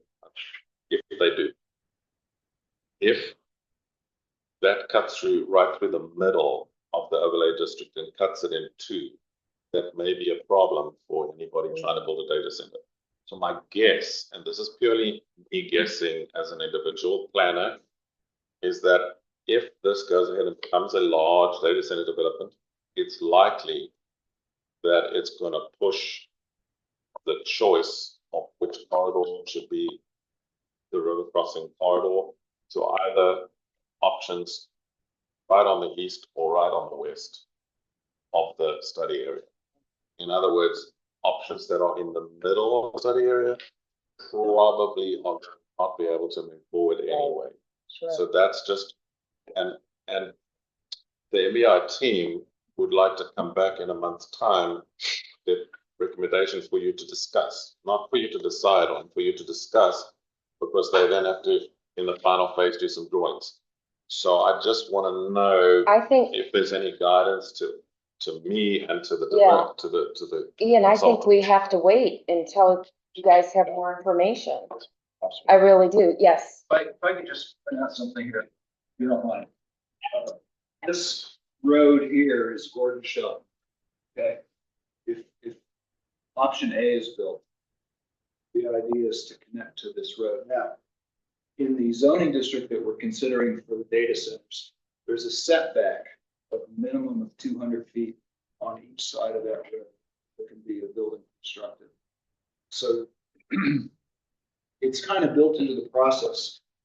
If we're going to keep this road and not vacate this easement, there will be space on either side of it, presumably, to build that road to the bridge. This is kind of the thing that we have to work through. So that roadway is wide enough. We don't need to widen it. It's wide enough. It's already 4 lanes. The question is whether or not you're going to vacate it, because this very presentation says that the proposal is to consider vacating a huge section of that road. And if that happens, there's no way to connect option A to that road. Maybe we have to consider connecting it somewhere else. Like I see there is what's that? Carl D. Silver. So if maybe we can no longer connect it to that road because you're going to remove the road. So you guys said that you're moving pretty fast on this process. I think we need to take a breath and wait until they have more information. Because what we're gonna ask the consultant to do is look at what we have, but now we have this other variable that we don't know, but you guys are moving fast and you're gonna have something in February, you said? I think by the Yeah, end. the proposal is that this will be approved by the end. So The finance, yeah. wouldn't it be the best option to just kind of wait and have a better option of what you all are doing before the consultant takes the next step to figuring this all out? That would be my, Makes sense to me. We're not going to know much more at the February FAMPO meeting. no, I know, but at least I think if we're going ahead with the work, but we're having them do it, it's kind of, they may be going down an avenue that's not viable. So I just feel like in the interest of not wasting their efforts, it might be best just to hold until you all come back with some more information. May I just ask a question to the consultant, because I don't know the answer to this? If this policy committee asks you to delay by a month and come back in March to their March meeting, is that going to ruin your work schedule or force you to incur additional costs or any problem with that? It means an additional month of waiting. Yeah, I don't think so. As long as we're, just pencils down during that period, it shouldn't really impact us any. It's really the only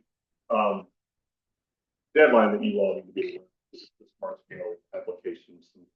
That's the only really fast deadline. Because you can only submit smart scale applications in certain periods, and if you miss it, you have to wait till the next one every 2 years. So that's the only issue with delay. But from our perspective, no. So you could pencil down an extra month, and then it's not going to cause you a massive problem, and we can ask you to come back at the March policy committee meeting. Is that more helpful? He's the one, I don't think he was the one that. Yeah. That's, I mean, do you guys agree with that or? My only question is, Can I- please, thank you. My question for you, while you have the pencil down, is there an issue, and is it a lot more work that you would leave the survey open and put that no build in the front or wherever you have to put it and continue to get more surveys completed? Is that an issue? Or is it the fact that you already closed the survey that is that an issue?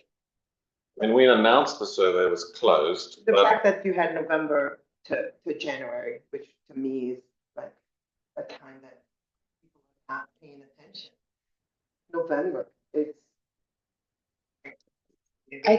FAMPO belongs to you all, right? I'm just saying, like, I just We don't know. serve at the pleasure of you all, so it's your decision to do things like that. I don't think that's a bad suggestion. However, my concern would be that if they do proceed with the data center, and you have more information, then people are going to be weighing in on something that may not be.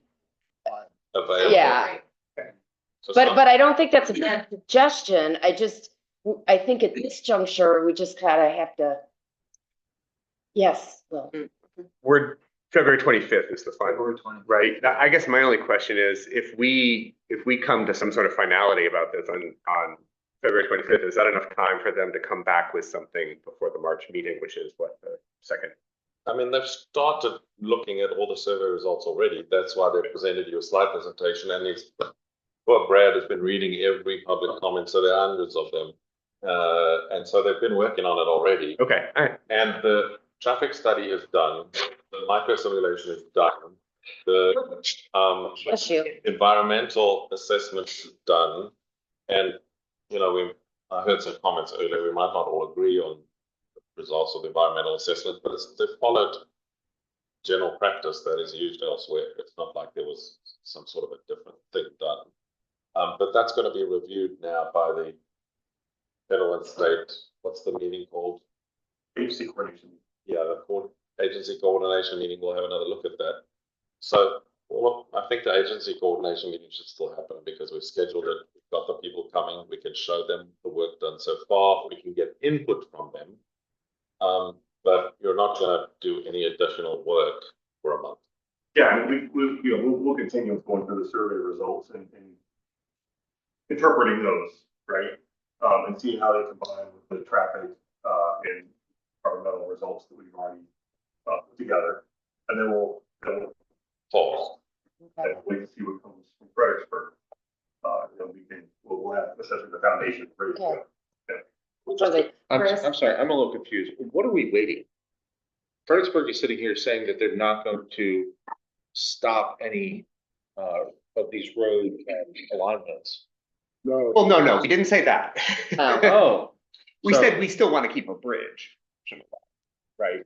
Well, do you have one in mind that you're going to try to focus on? I think what Ian said is correct, right? Which is that we are likely to push this we are going to likely look for one of the alignments that's on either end so that the bulk of the overlay district can remain contiguous. The bulk. Okay, so basically B and C are probably going to be out for us. Okay, so you're focusing on A. Let's just lay it out there. A or D. A or D, right? But I think D actually has a little more infrastructure, right? So environmental impact than A would. Yes. So what we're doing is we're pushing this towards A. So let's not play. But and you want the data centers, which I agree with. They're great. I mean, we're getting a ton of them, and you want it to be in the section where you put them and make the most that you can. I understand that. And so this really is going to limit it to basically one or the other. That's really not viable. So, I'm a little frustrated by that then, because we've been at this is this 2 years now? We've been talking about this. Now, this is the second thing that has come from Fredericksburg that is really moving the road to somewhere where they really want it. I don't know I'm not speaking for Stafford. And, I was the one on my board that said, yes, we should. So my apologies to you guys that are anti. But, and this is my board I gotta deal with, but I just feel a little, I don't know what the word, because I don't put intention on anything, because I'm not trying to do that at all. But it seems like every time that we get to a point where, well, how about this? Oh, well, we put something. How about this? Well, we put something there. Now, I'm wondering, and I'm just throwing this out there because again, I'm pro bridge. Is there any way to, and I know Spotsy would not do it, but if we could, to now study west, because now we've got this whole section in there that is not, viable anymore. Because, and again, you're going to do, and I understand that fully, But now we're really limiting it to one as opposed to really getting the best option. We're just getting an option that is. I guess you could say. Can I just, 2 seconds, won't keep you long. Depending on who the person is that develops the data center, you could potentially come straight up the bottom end of this. So in other words, the developer would be asked to keep the corridor open down here, so we can get to the main road, or a corridor, let's say from, what is this again? Carl Silver up here, right? So that, I'm not part of those negotiations, but that would be the two ways of doing it. And this one, you can still connect it to Celebrate if you wanted to, or you could go Greenbank Road or whatever. Greenbank Road is going to be the problem case because there are too many houses there that would. I would not. So that's the problem with the northern part. That doesn't mean you can't still connect at the very bottom of the development if whoever's going to build this is prepared to, or the city tells them that they must keep a, say, 150-foot wide or whatever the width is of the corridor. For 4 lanes and a shared use path, it's about 100 feet wide. Right, so you kind of need 100 feet wide, yeah, or you need it over here. What option is that? That you go up north, impacts houses, Stafford. Sorry. Probably will not. Well, no, you can connect this to Celebrate Virginia, which has less houses that would be taken. So we don't have to, we can do like a hybrid. Yes. CD Of option. those. Yeah. I'm not saying you must, I'm just saying you Oh, can. no, I'm just, yes. This is the time to talk about I'm this. sorry. Yeah, it does get into Oh, yeah. Oh, okay. I'm talking real woman. So, Well, if I might just. yeah. Just then plead with Harrisburg, our neighbors and friends, to then do the best job you can to make sure that the options that are left, we actually have options. And I will, as I said to you, Will, these people that come in willing to build these things are willing to build them. And there might be some ways that they would be happy to build part of this. Let's just get it done. Yeah. And if that's possible, that, and so I'm not attacking you guys at all, because again, you have to do what's best for your locality. But I would really like to have as many options still on the table at the end of it. Okay, absolutely. If I may, right, like Thank you. option C with modifications that was presented to us during the public comment, right, is precisely what you were talking about, Ian, right? The notion that could put the I was not given the document, so you could put the bridge in along the D alignment And then just put it on. and then cut it up and connect it to Celebrate, and then we can save that fight yes, today. Yes. About Celebrate Virginia or not, right? effectively what's. Yeah. And I should say, right, that we would push on the city side, if we do option A, to connect it to Carl D. Silver over by the ballpark rather than Gordon W. Shelton, which is what's in the study document. But I had a conversation with Ian about this over the holiday, and you suggested that probably wouldn't make that much of a difference. Provided it's an engineering question. It's no longer a planning question because. Right, I'm from a planning perspective. You may lose a couple of the parking bays at that one condo building or whatever, but that's an engineering question. You've got to go and get engineers to measure between the, various land parcels and see. There is apparently enough width to put a 4-lane roadway down there because that's what you put in your original comp plan drawing. Right. Which is the base layer underneath that map. So theoretically, it's wide enough. It's got some squiggly corners which concern me, but I think that with adjusting the parking on one of these developments, it can be done. But that's an engineering question. Sure, I'm not, but from a planning perspective. From a planning perspective, I think it can be done.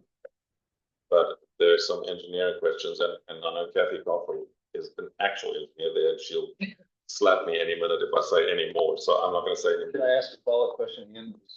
Kathy, what is the minimum of easement? So the construction would need 4 lanes and a shared use path or a sidewalk or whatever the hell you want.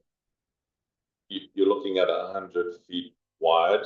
However, let's just put the caveat in that most roadways these days modern construction and meander a little bit because you always find something in the ground that you didn't know was there that you have to take cognizance of. So the actual construction will probably be up, and we've got an engineer and a right here who can contradict me if I'm wrong, but about 100 feet should put all that in.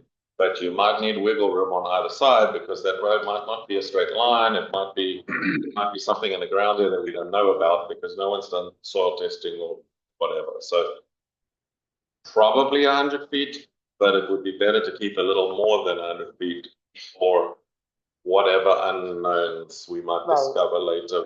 Yeah, start. 120, 150, what do you say a little more? What do you? I mean, they're the experts. There's Kathy Coffey, who's a roadway engineer, and there's Brad, and I've forgotten your qualifications for you. But Brad's been doing this with VDOT. Brad is a former staff member of VDOT, who's now a consultant on these things, so they understand these more than I do. So just to kind of circle back and put a bow on it, could consider a little farther west, right? I mean, when you guys are talking to these guys about this, so would we have to expand the study, the scope of the study? If you expand the study outside of the current task order, there's going to be extra costs. So if you say, let's study another 2 options, for example, they cross the river further west and go into Spotsylvania, it can all be done, but you're going to now have to do the travel demand model again. You're going to have to, and you've got to then also redo the public engagement because you can't assume the public knew that there were going to be these other options. Is that what you were thinking, Chris, to expand it? Is that where you were going with it? Well, I was throwing that out there just to let Fredericksburg know in a kind way to please don't block all of our options, because if you do, I will be pushing to go into Spotsy, and there'll be a cost. And there'll be a cost. Right. I don't want to do that, but please don't. Yeah.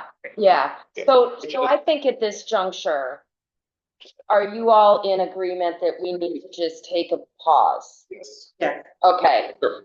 Okay. So pencils down. Yeah. I just want to make a statement. So this is not the first time that developments have come up at the planning study or studies with the current people. It's fairly common taking a look at new developments that happen between a planning study and determined to advance an option to the NEPA phase. We kind of go through this all over again. All the alternatives have to be presented again during the NEPA process. You have to account for any new developments that have occurred. There's going to have to be additional study done. If you were have something significant like this, and we have to come up with a hybrid option, that could be done as part of that NEPA process. The question is, we would want to coordinate with FHWA and with VDOT to see how much wiggle room there is to make sure that what comes out of the study is sufficient for funding application and is sufficient to be accepted into the process. Because if there's too much variation, then they're going to say anyway. So I don't know what that line is, but I just wanted to make you aware that it's not uncommon to have developments happen between planning and NEPA. We just need to determine how much is acceptable. Okay. So what we are looking for, Madam Chair, in a couple of months' time, is to find a corridor that we think is good to go. That will not be the specific alignment, because VDOT will take charge of the NEPA study, not FAMPO, and they will go to the public again. So you will all be invited again to make all your inputs again, and they will then have to not just do a desktop environmental, they'll have to go do actual site visits. I'm not sure how much drilling gets done at that stage, but there's a lot of actual investigation of the rock and the soil and all that kind of thing.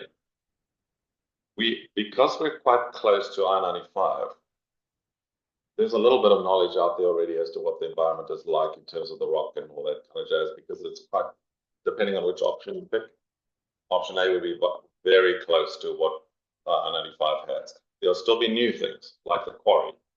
The quarry you've got to get around that quarry. Maybe some soil issues there, we don't know. Okay, so I don't know that we need to have a vote on.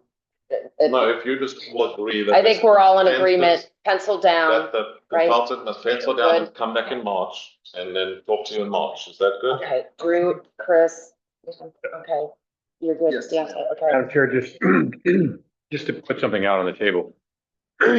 When, somebody, I don't know if it was Will or Chris mentioned about a mark on the map west.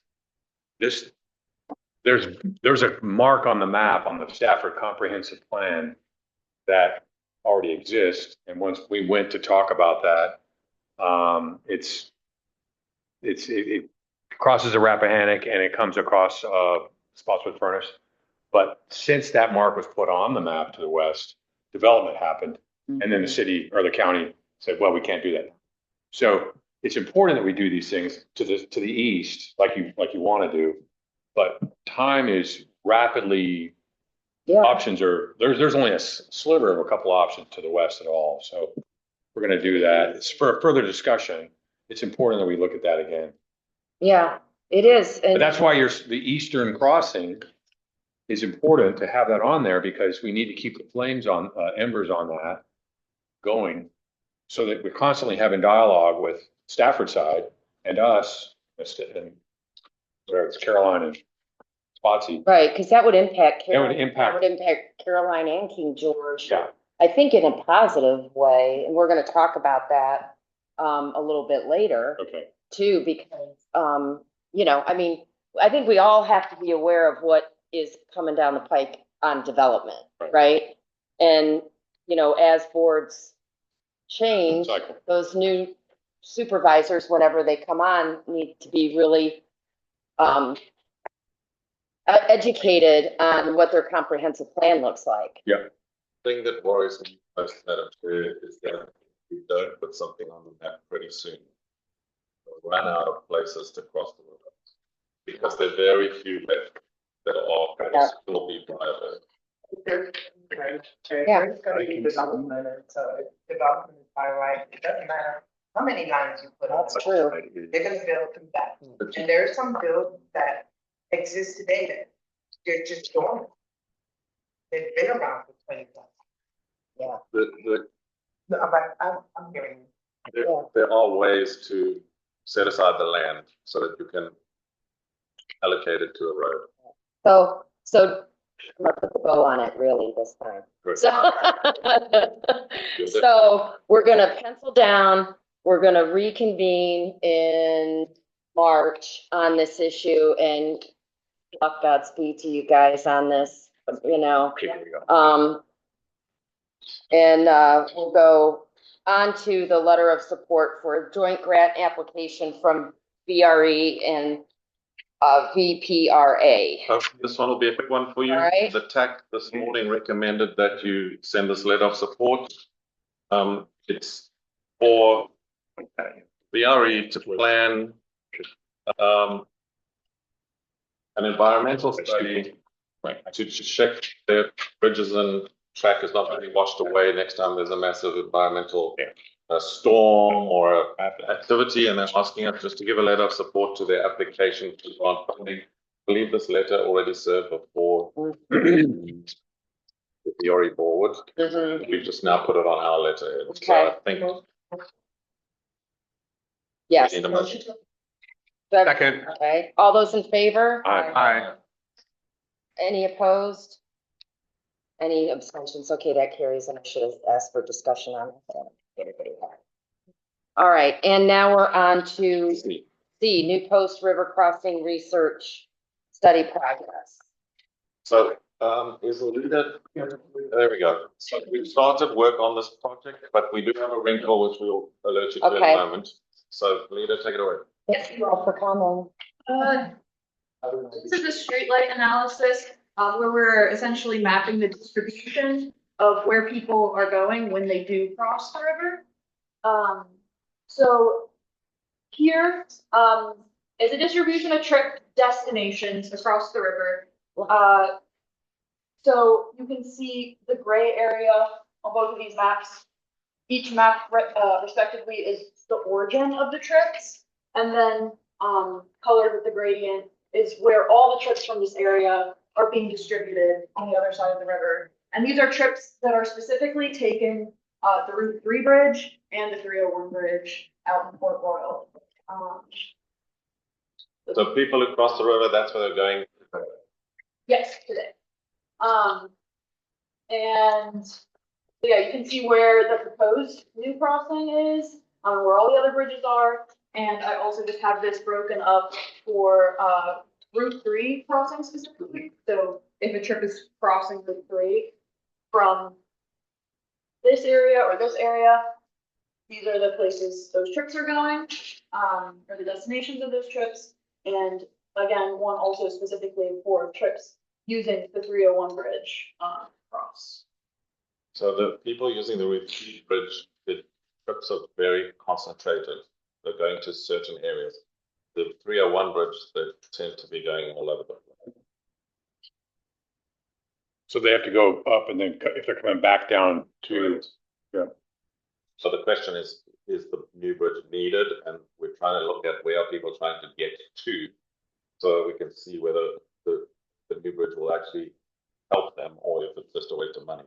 That's the way you do it. You start saying, well, where is everybody trying to go? Right, So so, this is where they're trying to go, and the darker the color.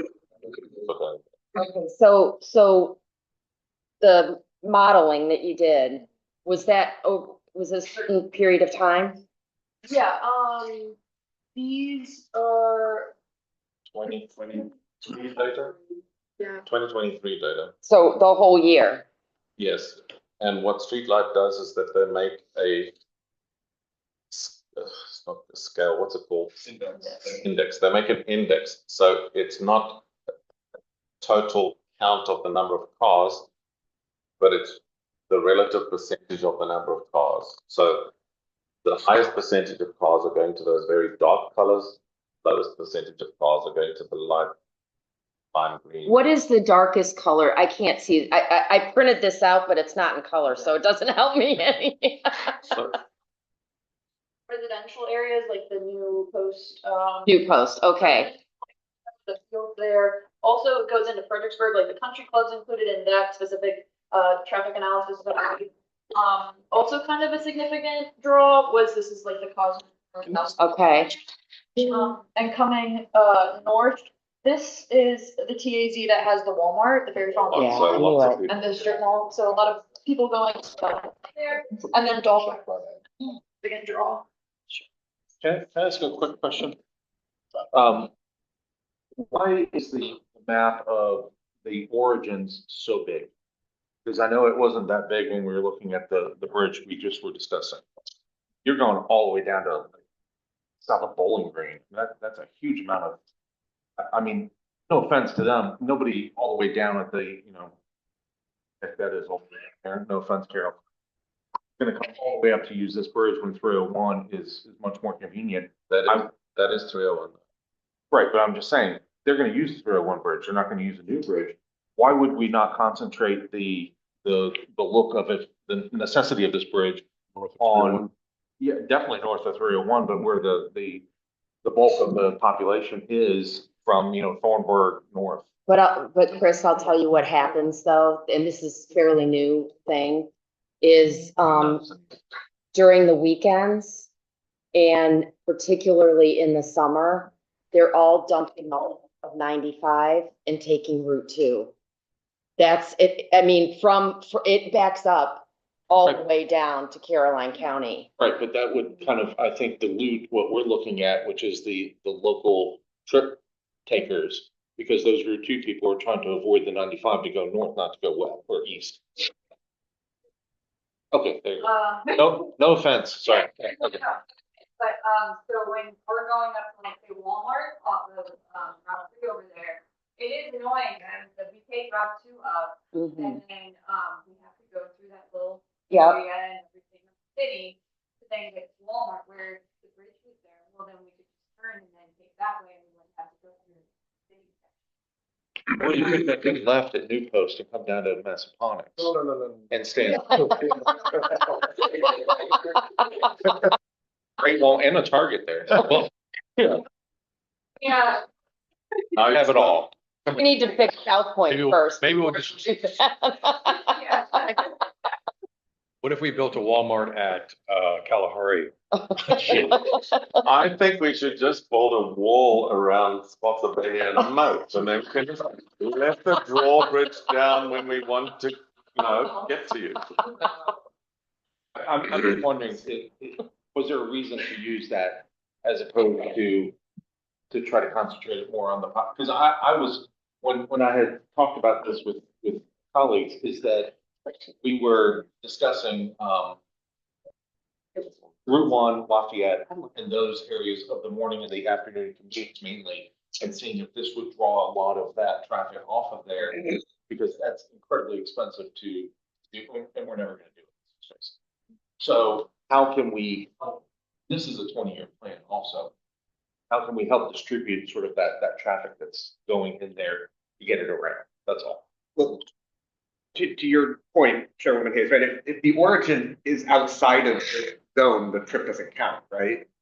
If the origin. Like if someone is driving through on 95 from Richmond, Right, getting off and taking 301 and 2, they aren't in this data because their origin is outside the. We can do that. If they stop, they might. Okay. We can do the run for you, but it's a huge amount of, like, No, I don't. number of cars driving a huge distance.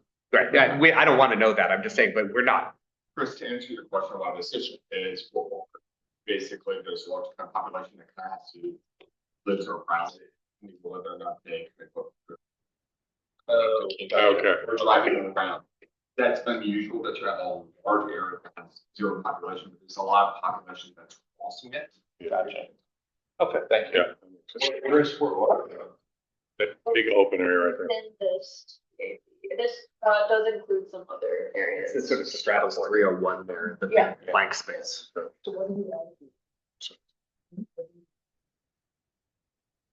So it's not, so my opinion, not my Okay. facts, I don't have private facts, but my opinion is that if we build any bridge there, what we're doing is we're making the trip shorter for a lot of people. I don't think it's gonna be a big congestion relieving bridge. I think it's gonna be an access bridge. In other words, it's gonna provide easier access. It's gonna cut 20 minutes off some people's drive, right? So I personally, and I don't have data to back this up, this is just my feeling, and this is why we were going down this road, is to get data, is to alleviate. So what you see right now is Route 2 to Blue and Gray Parkway to Route 3. Right there is where that all happens, right? And then I think what they do is they kind of dip back on. If it's 95 traffic, right? If it's 95 traffic, they're dipping back on. But if what you would do, if the bridge was there, you would basically take all of that kind of Fredericksburg through the city area, and anybody that wanted to go to Stafford, like to that Walmart over there, they would have sort of, because it's farther down from the Walmart. It's not right by the Walmart. But it would take their trip completely off of the Blue and Gray Parkway thing there. You have a Route 2 north of Blue and Gray, I mean. Right. They want to keep me off of the Blue Ray. Is that what I'm hearing? No, I'm just saying that is where the congestion happens. On Route 2, right? Is this the last slide, or was there one more? No, there's. Yes, This is also. Okay, go back. right. What is Yeah. that? These are broken up for trips specifically across the 301 bridge, and I also had it for trips that are only crossing over Route 3. Okay, so you see what happens is that the trips, if they're using 301, they're mostly trying to get to a place on the 301 corridor. They're going to Dahlgren or they're going to those areas there. If they're coming south, it tends to distribute more. You get a lot that are trying to get on either side of US 1 or I-95, but a bunch to that census block. And these are unfortunately census blocks. So while that is the whole military base there, it's not just the military base, it's all the little shops and things. It's around Port the Royal edge. too. And Port Royal. Yeah. So it's a combination of things. And devil's advocate, Madam Chair. City center. So when you build a bridge to, say, alleviate one area, you probably also need to look at what you're creating. Exactly, that's why we wanted to do this. Because I was concerned, and we had a discussion that okay, so we alleviate something from Route 2. What is that gonna do to you guys in Stafford? We wouldn't wanna do that, right? So what does it do? I mean, if it takes it and it makes it easier for people from Caroline to go to Dahlgren, right? That's alleviating some of that traffic, because they're never gonna go that, never gonna go towards Walmart. They're gonna go the other direction, right? Because right now they're having to come up and go that way. Because I'm thinking, if you could move people coming up from Richmond at some point in time and move them off onto the 301 to get to Maryland. Right. They won't- 95. Now, the other thing is, I think we need to consider how King George feels about this and how Caroline feels about this, right? I mean, it's not just Spotsylvania, Fredericksburg, and Stafford. This is really a bigger regional picture, in my mind at least. Certainly. Lena has one more slide to show you, which is something slightly different. So we just looked at, are there, well, Lena, you explain it. Yeah, these are just the conservation easements right by the crossing, which, we don't have like an actual alignment, but here's 17, here's your 3, right there. And the Alexander Berger Memorial Sanctuary, which is the nature. So there are some environmental easements in the area, but probably none of them right on the path of the roadway if it gets built. So there is some conservation land. Yep. Thank you, Lida. Thank you so much. Thank you. So Becky has started work on what conceptual design would look like, because if we're going to ask Lida to do a high level cost estimate, they need to have some metrics, right? How wide is this? How big, whatever. So Becky started work on that. Becky, if you want to just give any comments. Yes. Go to the next slide. I just had a quick question, Madam. Yeah. Chair. So, I know you mentioned Caroline County. How come they're not at the table today? They're not members of FAMPO's policy committee. Okay. They're members of GWRC's board. They're part of GW, they're part of GW.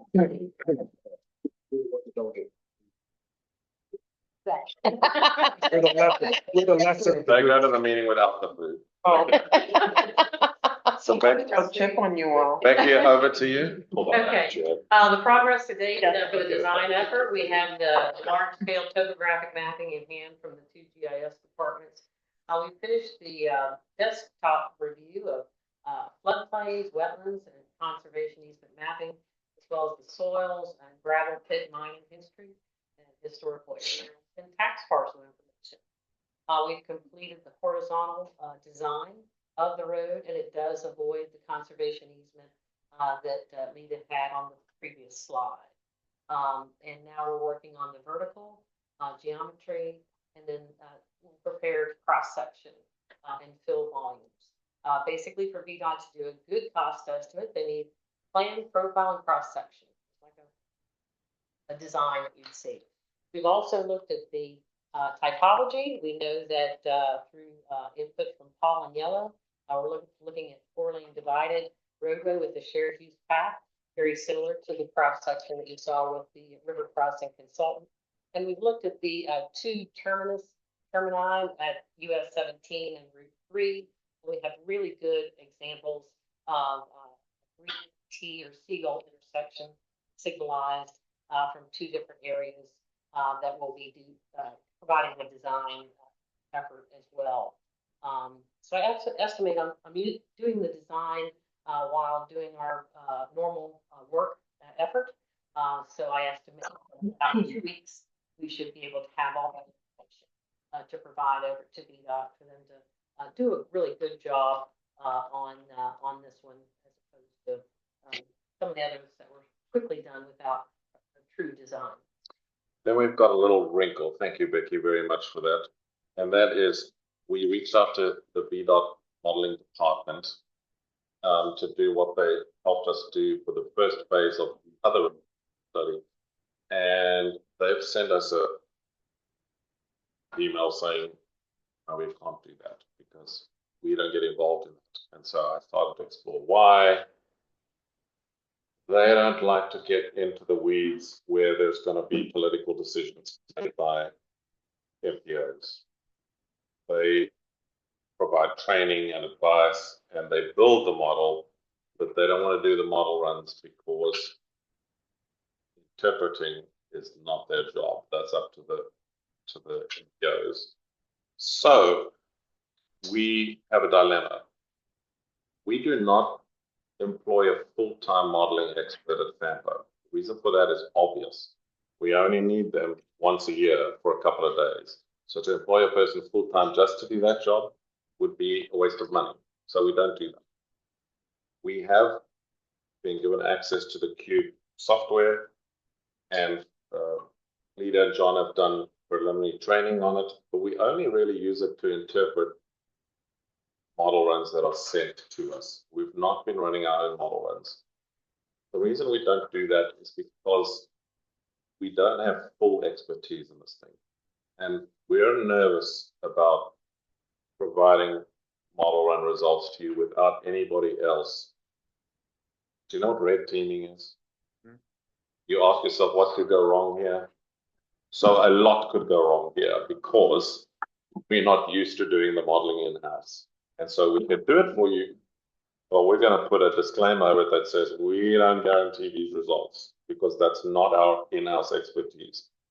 That leaves us with a further option, which is to hire a consultant to do the model runs. Now, that doesn't mean we have to hire a consultant to do a whole study, but to perform the model runs for this, if you want us to finish the study, we would have to pay and hire a consultant to do the model runs. How much is We that? can then review their model runs because we've done the Cube training, right? And check that it's doing what it's supposed to do. But we feel as a staff, and we've chatted about it, that it would be dangerous for us to jump in and do the model runs on our own without anybody over the shouldering, if you know what I mean. We're not experts at actually running the model runs. So how much would that be? I don't know. I don't know if VDOT has an estimate. We're looking at probably 2 or 3 model runs. Yeah, I don't really know. I'm not sure. Yeah, we could, ask some of the folks that do that, get a better. It's going to be several $1,000s, and I can't tell you if it's going to be 5 or 15, right? It's going to be some amount of money, and they have to set up the model and design this road and bridge in the model and then do the model runs. And these model runs take like a day. The computers do it all.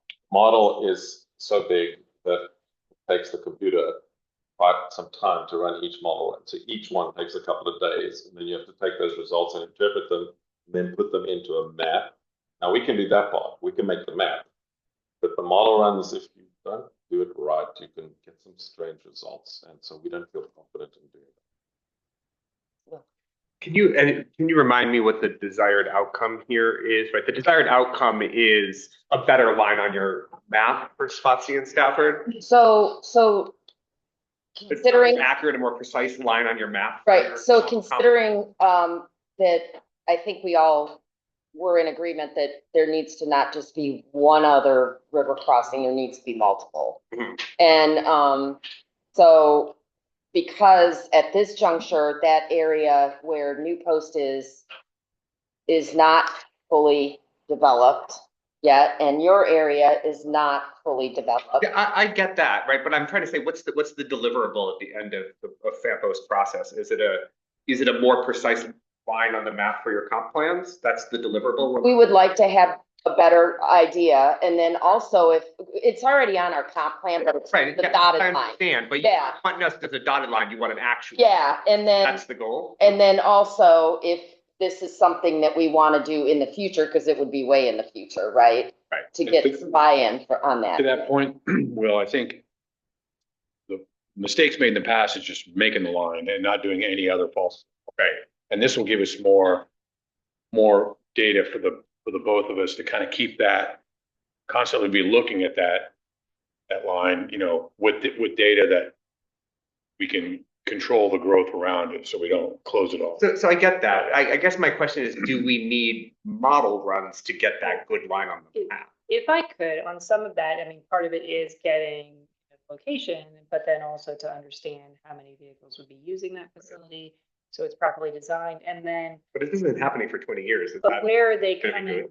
from, though? So is this going to move a vehicle that was going to get onto 95 at Route 3, and now they're gonna take 17?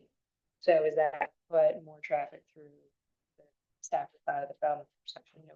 So kind of looking at what those other impacts are to have a better idea of what this project would really be. So I think that's where the model comes into play, is that what vehicles are you capturing? You know, where does it go? So our district goes all down to Gloucester, and so if I'm heading that way, a lot of times from our office, I'll take Route 3. We'll take the 301 bridge to not get into some of that other areas.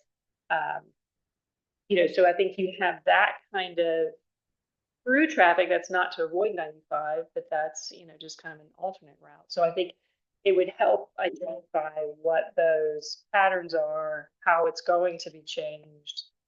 I think there were some things with the current study that were surprising about It, changes there were. it tells you what the model does is it tells you what the impacts on all the other roads are going to be. It's not just what the impact is on 17, but does the traffic do other strange things that make congestion a problem for somebody else? That's what you can't tell without, you can't tell where else it's going to be. Or does it alleviate? But to follow up on this, does knowing that change the line on the map that you guys are going to draw on your comp plan? I think I think knowing that tells us, is this even something we want to do or even want to entertain in the future?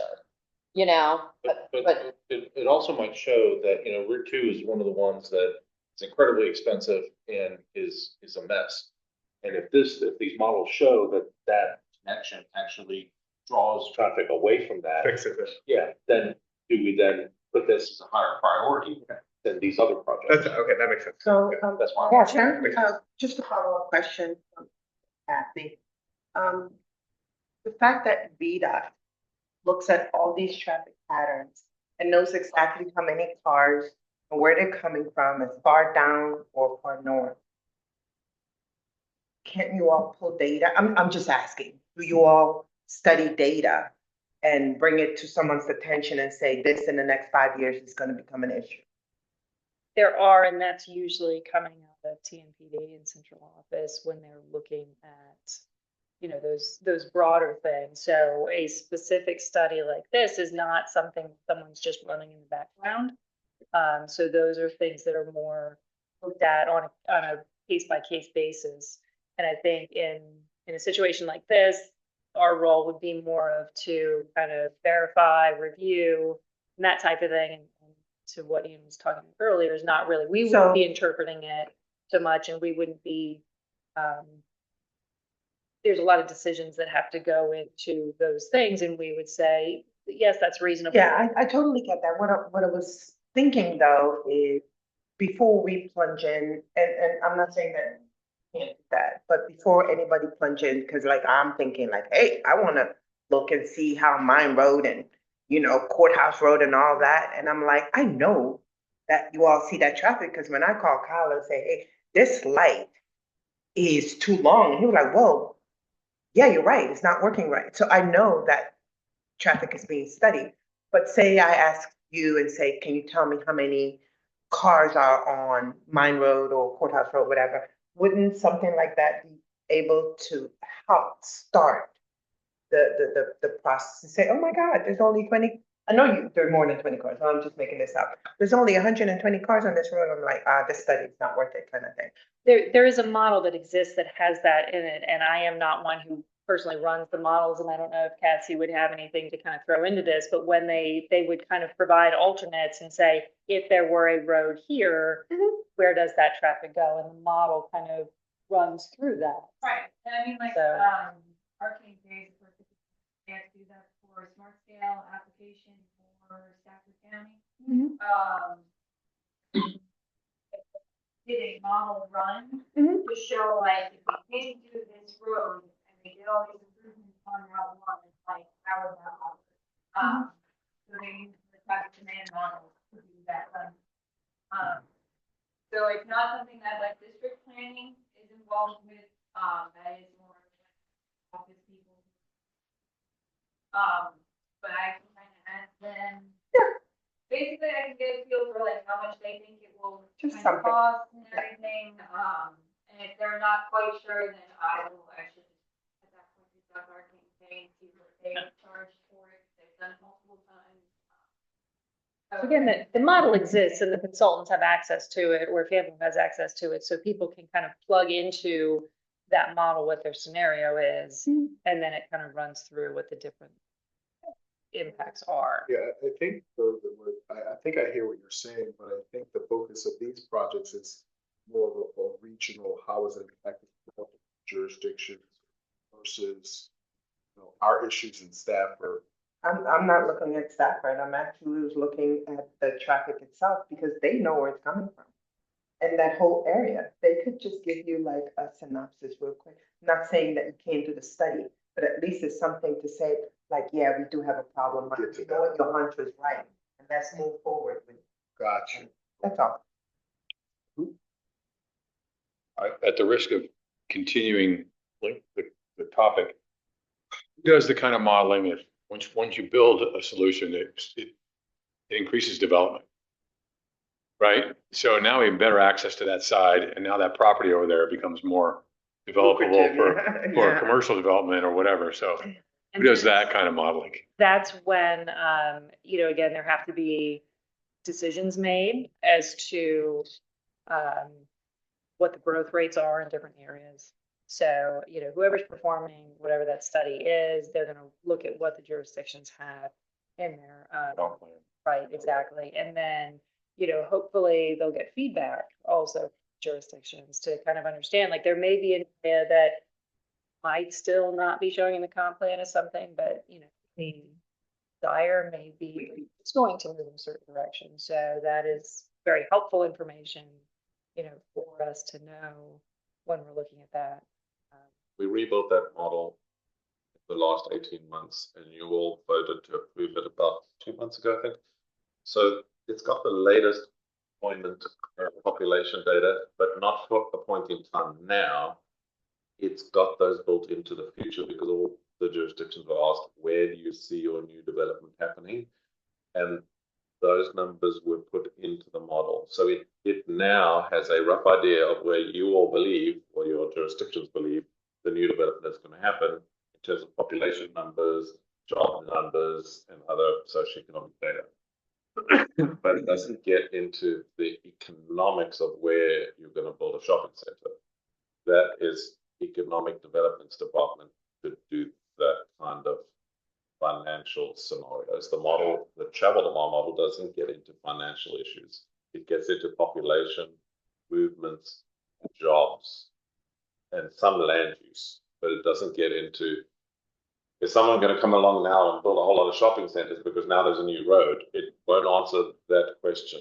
It cannot get into economic modeling. So at this point, it's about decision paralysis. It's kind of like, okay, we need to get a snapshot of with the modeling available, right? And then No, we need to use know that. how much this is gonna cost. So to save you some time, do you want me to work with Cassie and colleagues at VDOT and maybe one of our consultants and get you some estimates as to Yeah, what it would cost well, for the modeling? Yes, Is that what you want me to do? Yeah, but then we can discuss it. yeah, then we can go further, or say, this So- isn't worth, So to move that issue forward, we will find that out, we'll report back to you and you can tell us what to do okay, next. and report back in February then? Yes. Okay, all right, now we're at, correspondence. For the first time, this is both good news and bad news, right?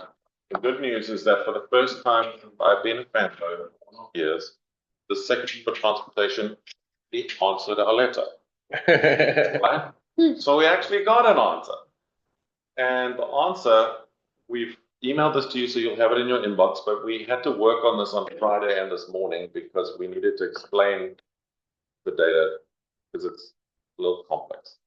So there's the letter. That's the letter we sent, which you know about because you've seen it. And there's the map that we sent that shows all the red, which we're concerned about. And here is the secretary's response. You've got a printed copy in front of you, I believe, and there's the thing on the screen. So thank you for your correspondence. I'd like to provide some additional clarification. I asked EDOT to review the observation, and we think there might be some misunderstanding. He's saying that the doubling of the vehicle hours traveled is there. However, this is not the same as doubling of the average travel time, which is true. The total daily vehicle hours traveled increase corresponds to a similar increase in total vehicle trips between the base year of 2022 and the year 2050. The increase in the total number of vehicle trips is correlated to the forecasted growth in population and employment in Fredericksburg region by 2050. Forecast travel time increasing within the region with an average travel time increase per trip of approximately 3 minutes from 16.9 minutes to 19.9 minutes for peak periods. So I don't know, Chair, where we are for time because John's got a whole presentation to explain the details, or I can give it to you in. If you could do like the executive summary, that'd be right. Or do Okay. you guys want to see the whole presentation? It's up to you. It's up to the rest of it. I'm curious to see it. Okay, all right. So I'll give you the one sentence summary, and then John will tell you the two statistic, and he'll give you. Can we have the highlighted summary? And everybody gets the copy. Could you read? Got it already. It's good. Yeah, they want to go over it though, so yeah. So the high level summary is that both our statement to the secretary and the secretary's statement back to us are true, but it's complicated because can you show the map, John? Because the map is the thing that explains. There you go. So I need you to see two things on that map, which will tell you the big picture. Thanks so much. The first thing is the travel demand model includes King George and Caroline County. You see how few roads in King George, Caroline County are red.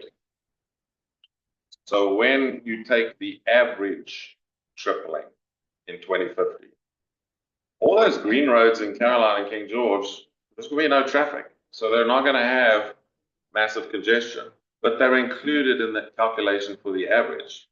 When you are sitting, see all those red roads in Stafford County and northern Spotsylvania and the city, 5 o'clock traffic, you're sitting in your car on one of those red roads, you are not going to care what the average for the region is. You're only going to care about the fact that this road is at capacity and I'm at a standstill because I can't get home.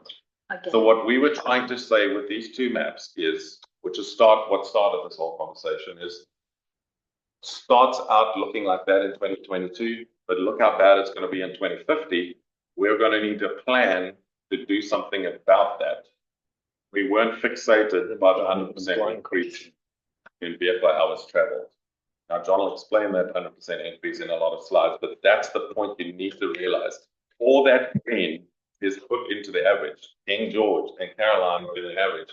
Are you going to care about the average when you're on the road in red? Right. You're not going to care about the average. Okay.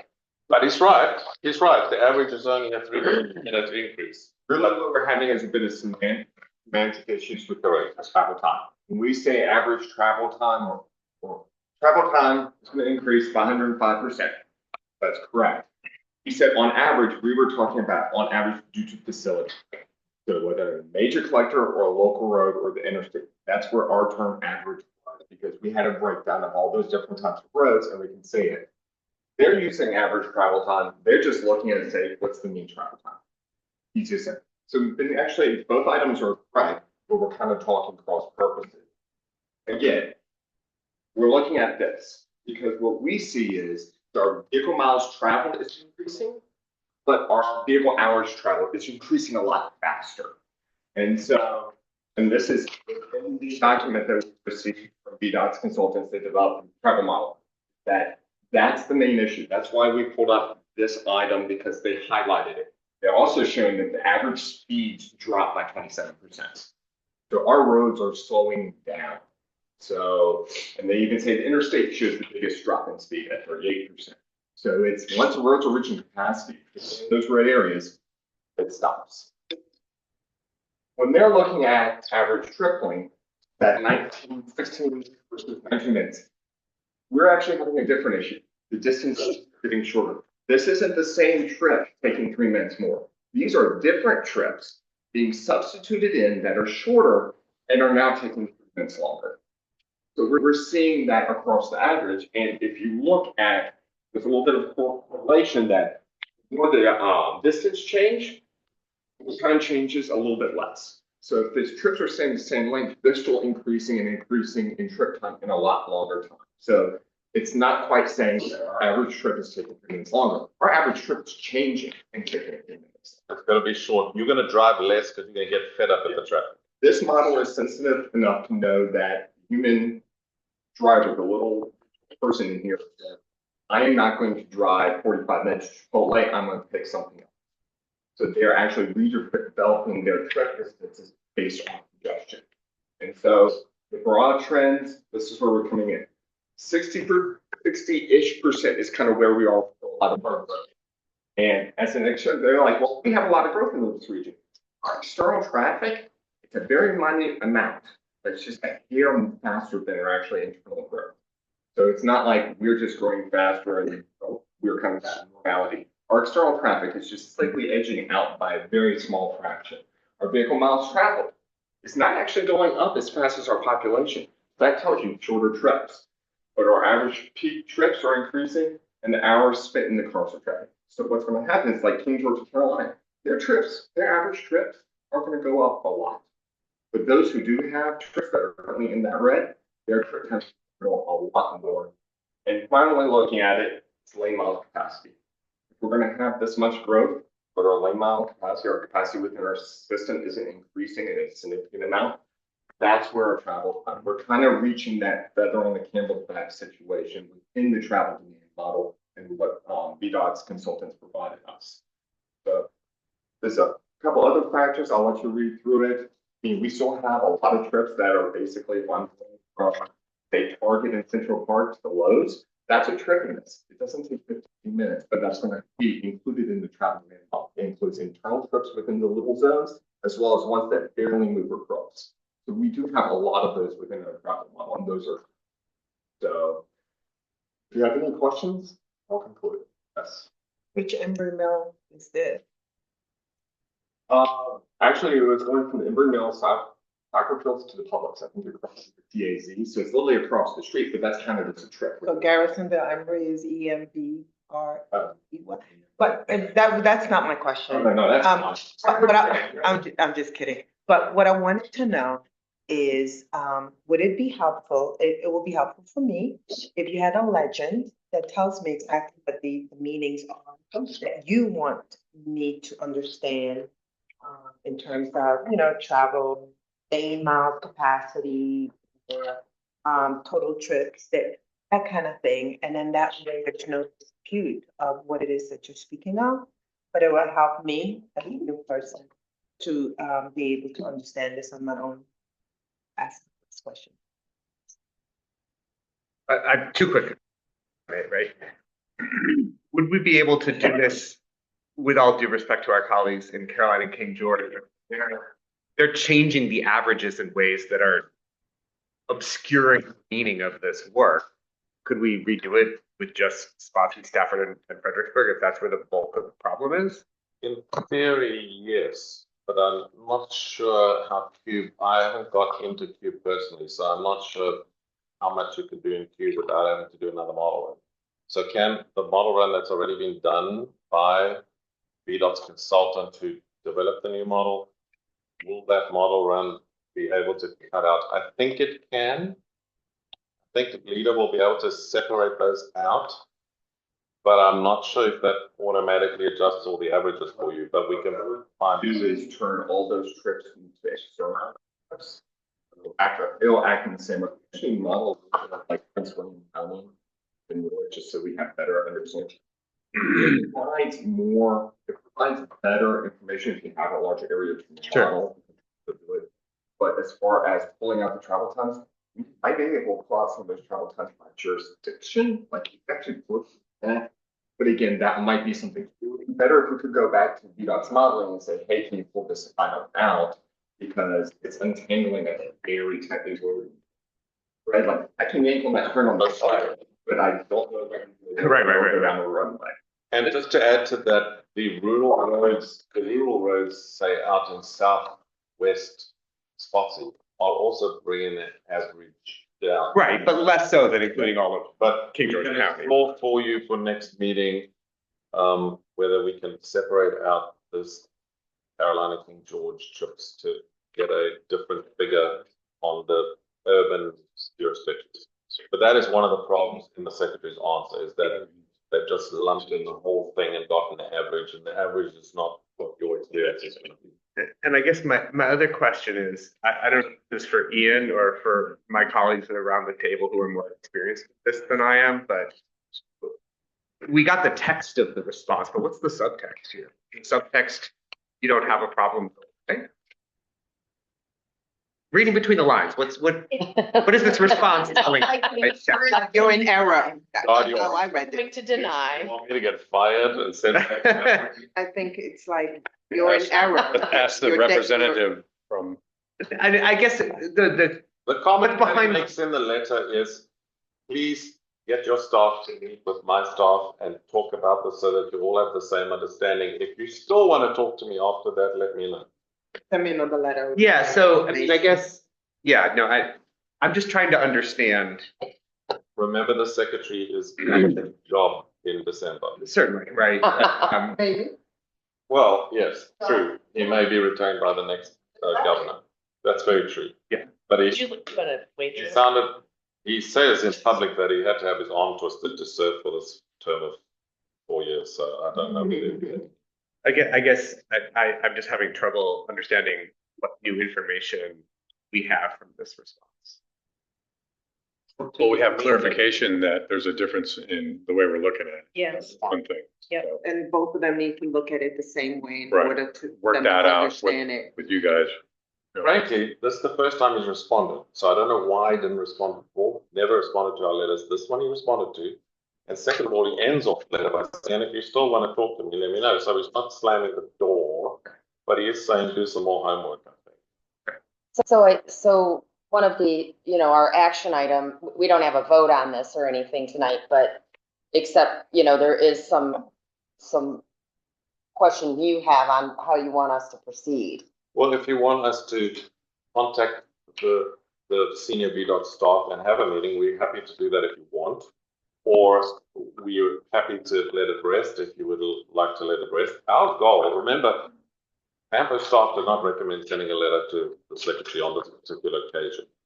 We were doing this because we wanted to show you that when we review our long range plan and our constrained long range plan, which we're going to do probably in July, we need to think about not just going, hey, I want my road upgraded, but going, hey, hang on a minute, there's some big red roads there in the future. How does this project that we're going to add to the constrained long range plan hinder or help that problem? So we were trying to provide information to FAMPO to think about choosing projects that we're going to add to the constrained long range plan that's based on some data and not just based on need experienced by an individual in a car, but like what does the data of the whole region tell us about what we're doing? And what we're seeing from the new travel to mile model is that our very, very large roads and our very, very small roads, not the cul-de-sacs, but I mean the smaller roads, are where we're going to have the worst congestion in the future. Sort of middle-sized roads, and I'm using very lame, obviously, but the middle-sized roads, they're being reasonably better. So we don't have to invest as much money in those mid-sized roads, but we're going to have to invest more money in the very big and the very small.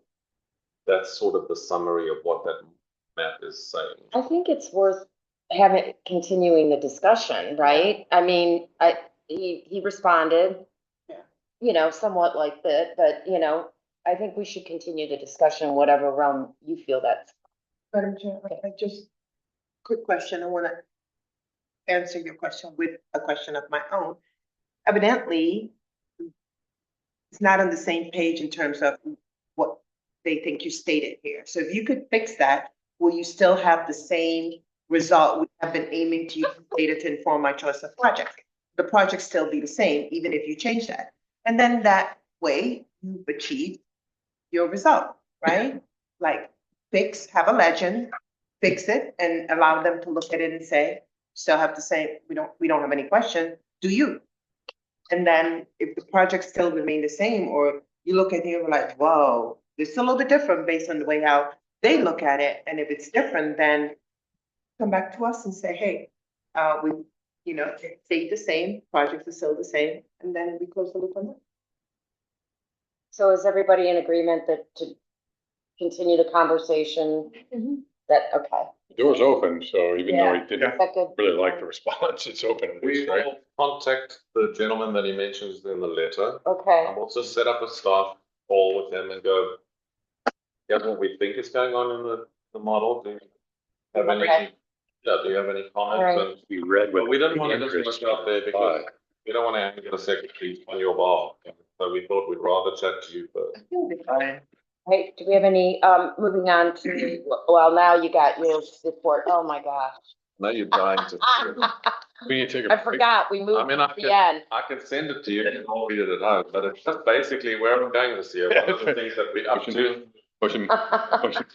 Okay, I'm going to try and do this in 2 minutes. Somebody time me. Okay. Go, next slide. Okay, Happy New Year, welcome to FAMPO. Next slide. We have some members that are going to change. So we have one right over here. We welcome a new member from Stafford County. We believe the rest of you are all going to let us know who your members are for this year. Thank you. Next slide. These are projects that are currently on the way, and we'll email this to you so you can read them slowly at your leisure. Basically, the Safe Streets for All, we've got a second study we're doing. We're going to finish the river crossing study that we have on the go, and we're going to try to finish the new post river crossing study. The complete street study that Carrie is working on, we will try to finish that. We are discussing, and this is a new thing, you don't have to do anything about it, but we're exploring the possibility of having a TAC for the rural counties. Never been done before, so I suggested it, and the staff seem to think it's a good idea at the localities, but we haven't broached it yet with the politicians, the elected officials. Are you talking about like King George and Caroline? King George and Caroline, Okay. because they drive all the way here to a meeting. Right. And then we talk about nothing in King George and Caroline Right. County, and then they drive all the way home. So we Right. kind of feel like maybe we should just get them together, not as frequently, maybe like once a quarter, Yeah, and just provide better service than what we're on now. okay. And then the rest of the stuff there you know about, busy looking at the CMAC methodology. Next slide. Smart scale round 6 scores will be out maybe tomorrow. The CTB meets tomorrow and we might know this tomorrow. Sorry? It'll be tomorrow. There you go. We're going to try and amend the constrained long range plan in July after the CTB votes on the smart scale project. Because if we do it before then, we're going to waste our time. Next slide. Plan. This is something we don't have to talk about tonight, but I want you to think about it because it's not going to go away if I don't tell you about it. We have to do a new long-range transportation plan by March 2027. Not start in March 2027, finish in March 27. It takes about 12 months. So that means that we have to start 14 months from now, right? We need to allocate some funding because one or two items are a consultant. The system performance report, we can't do it in-house, we need a consultant. We need to set aside budget. We also need to think about, don't kill me, whether or not we should do a small scenario planning exercise to look at what's going to change in the region. We don't tell localities what to do. They tell us what they are doing. It's not us telling them. It's them saying, here's where we think a new shopping center is going to develop. Here's where we think all the new housing is going to be. We need to know that information as we plan. However, we have to do that if we decide to do it in FY26. FY26 starts on the 1st of July this year, just so you recall. And then, what is scenario planning? I've got a slide. I'm not going to read it to you. Just flip through now. There's a federal highways document. These are all hyperlinked. So you're going to get this in your email. You can click on the links and do the reading. So you can say, not Ian told us we have to do this, but here's some resources where you can research for yourself, right? The only reason I think that we should do it is that middle sentence. FAMPO last conducted a scenario planning workshop in 2012. And I understand from Paul and Nella that they abandoned it halfway through because it got too expensive. However, I've talked to one of our on-call consultants and they can tailor make scenario planning to our budget. So if we say we only got $70,000, we don't have $350,000, they can make it smaller. Okay. So we can tailor it to that. So we need to decide on doing that. My only reason for recommending is it hasn't been done since 2012. So I typed the current chapter in the long range plan on my laptop with model runs that those people who now won't any longer do model runs for us did for me. That's not the way to do scenario planning. One person is not the expert. It's supposed to be a collaborative process. So that's why that. Next slide. And we're going to do a new UPWP and a new budget. If you have any items that you think we should next financial year put in our plan, please communicate with me. We'll then add them to the plan for you to consider. Because remember, you have to approve the plan by the end of May this year. So we're going to start slowly working on it. Just information. I know that wasn't 2 minutes, but maybe 4. It was 4. Good. Okay. Okay, thank you. good effort. Are there any staff or agency reports? No. Madam Chair, Yes. just wanted to introduce myself, my name is Clark. I am from the Veteran Advisory Committee. I'm the current chair. Oh, great. Thank you. From them, I also am the director of personal operations in Georgetown. Oh. See, it says we come here, we try to listen a lot and go, oh, okay. I am on, I would be part of PPAC. Obviously, we keep them, I'm sure you guys have a little bit, so. Well, thank you for coming. Myself in person the first time, so you all can see me. I may progress me to be online, but I am here to. Welcome to FAMPO Yeah. again. And we're glad to have you. And thanks for coming the whole way and staying until the end of the meeting. Thank you very much. Any committee members have any comments? No? Do I know Happy New Year, everyone. Happy New Year. And I'll motion to adjourn. So move. Okay. Thank you very much. All right. All right. Okay, well. That one's in the book. Sorry.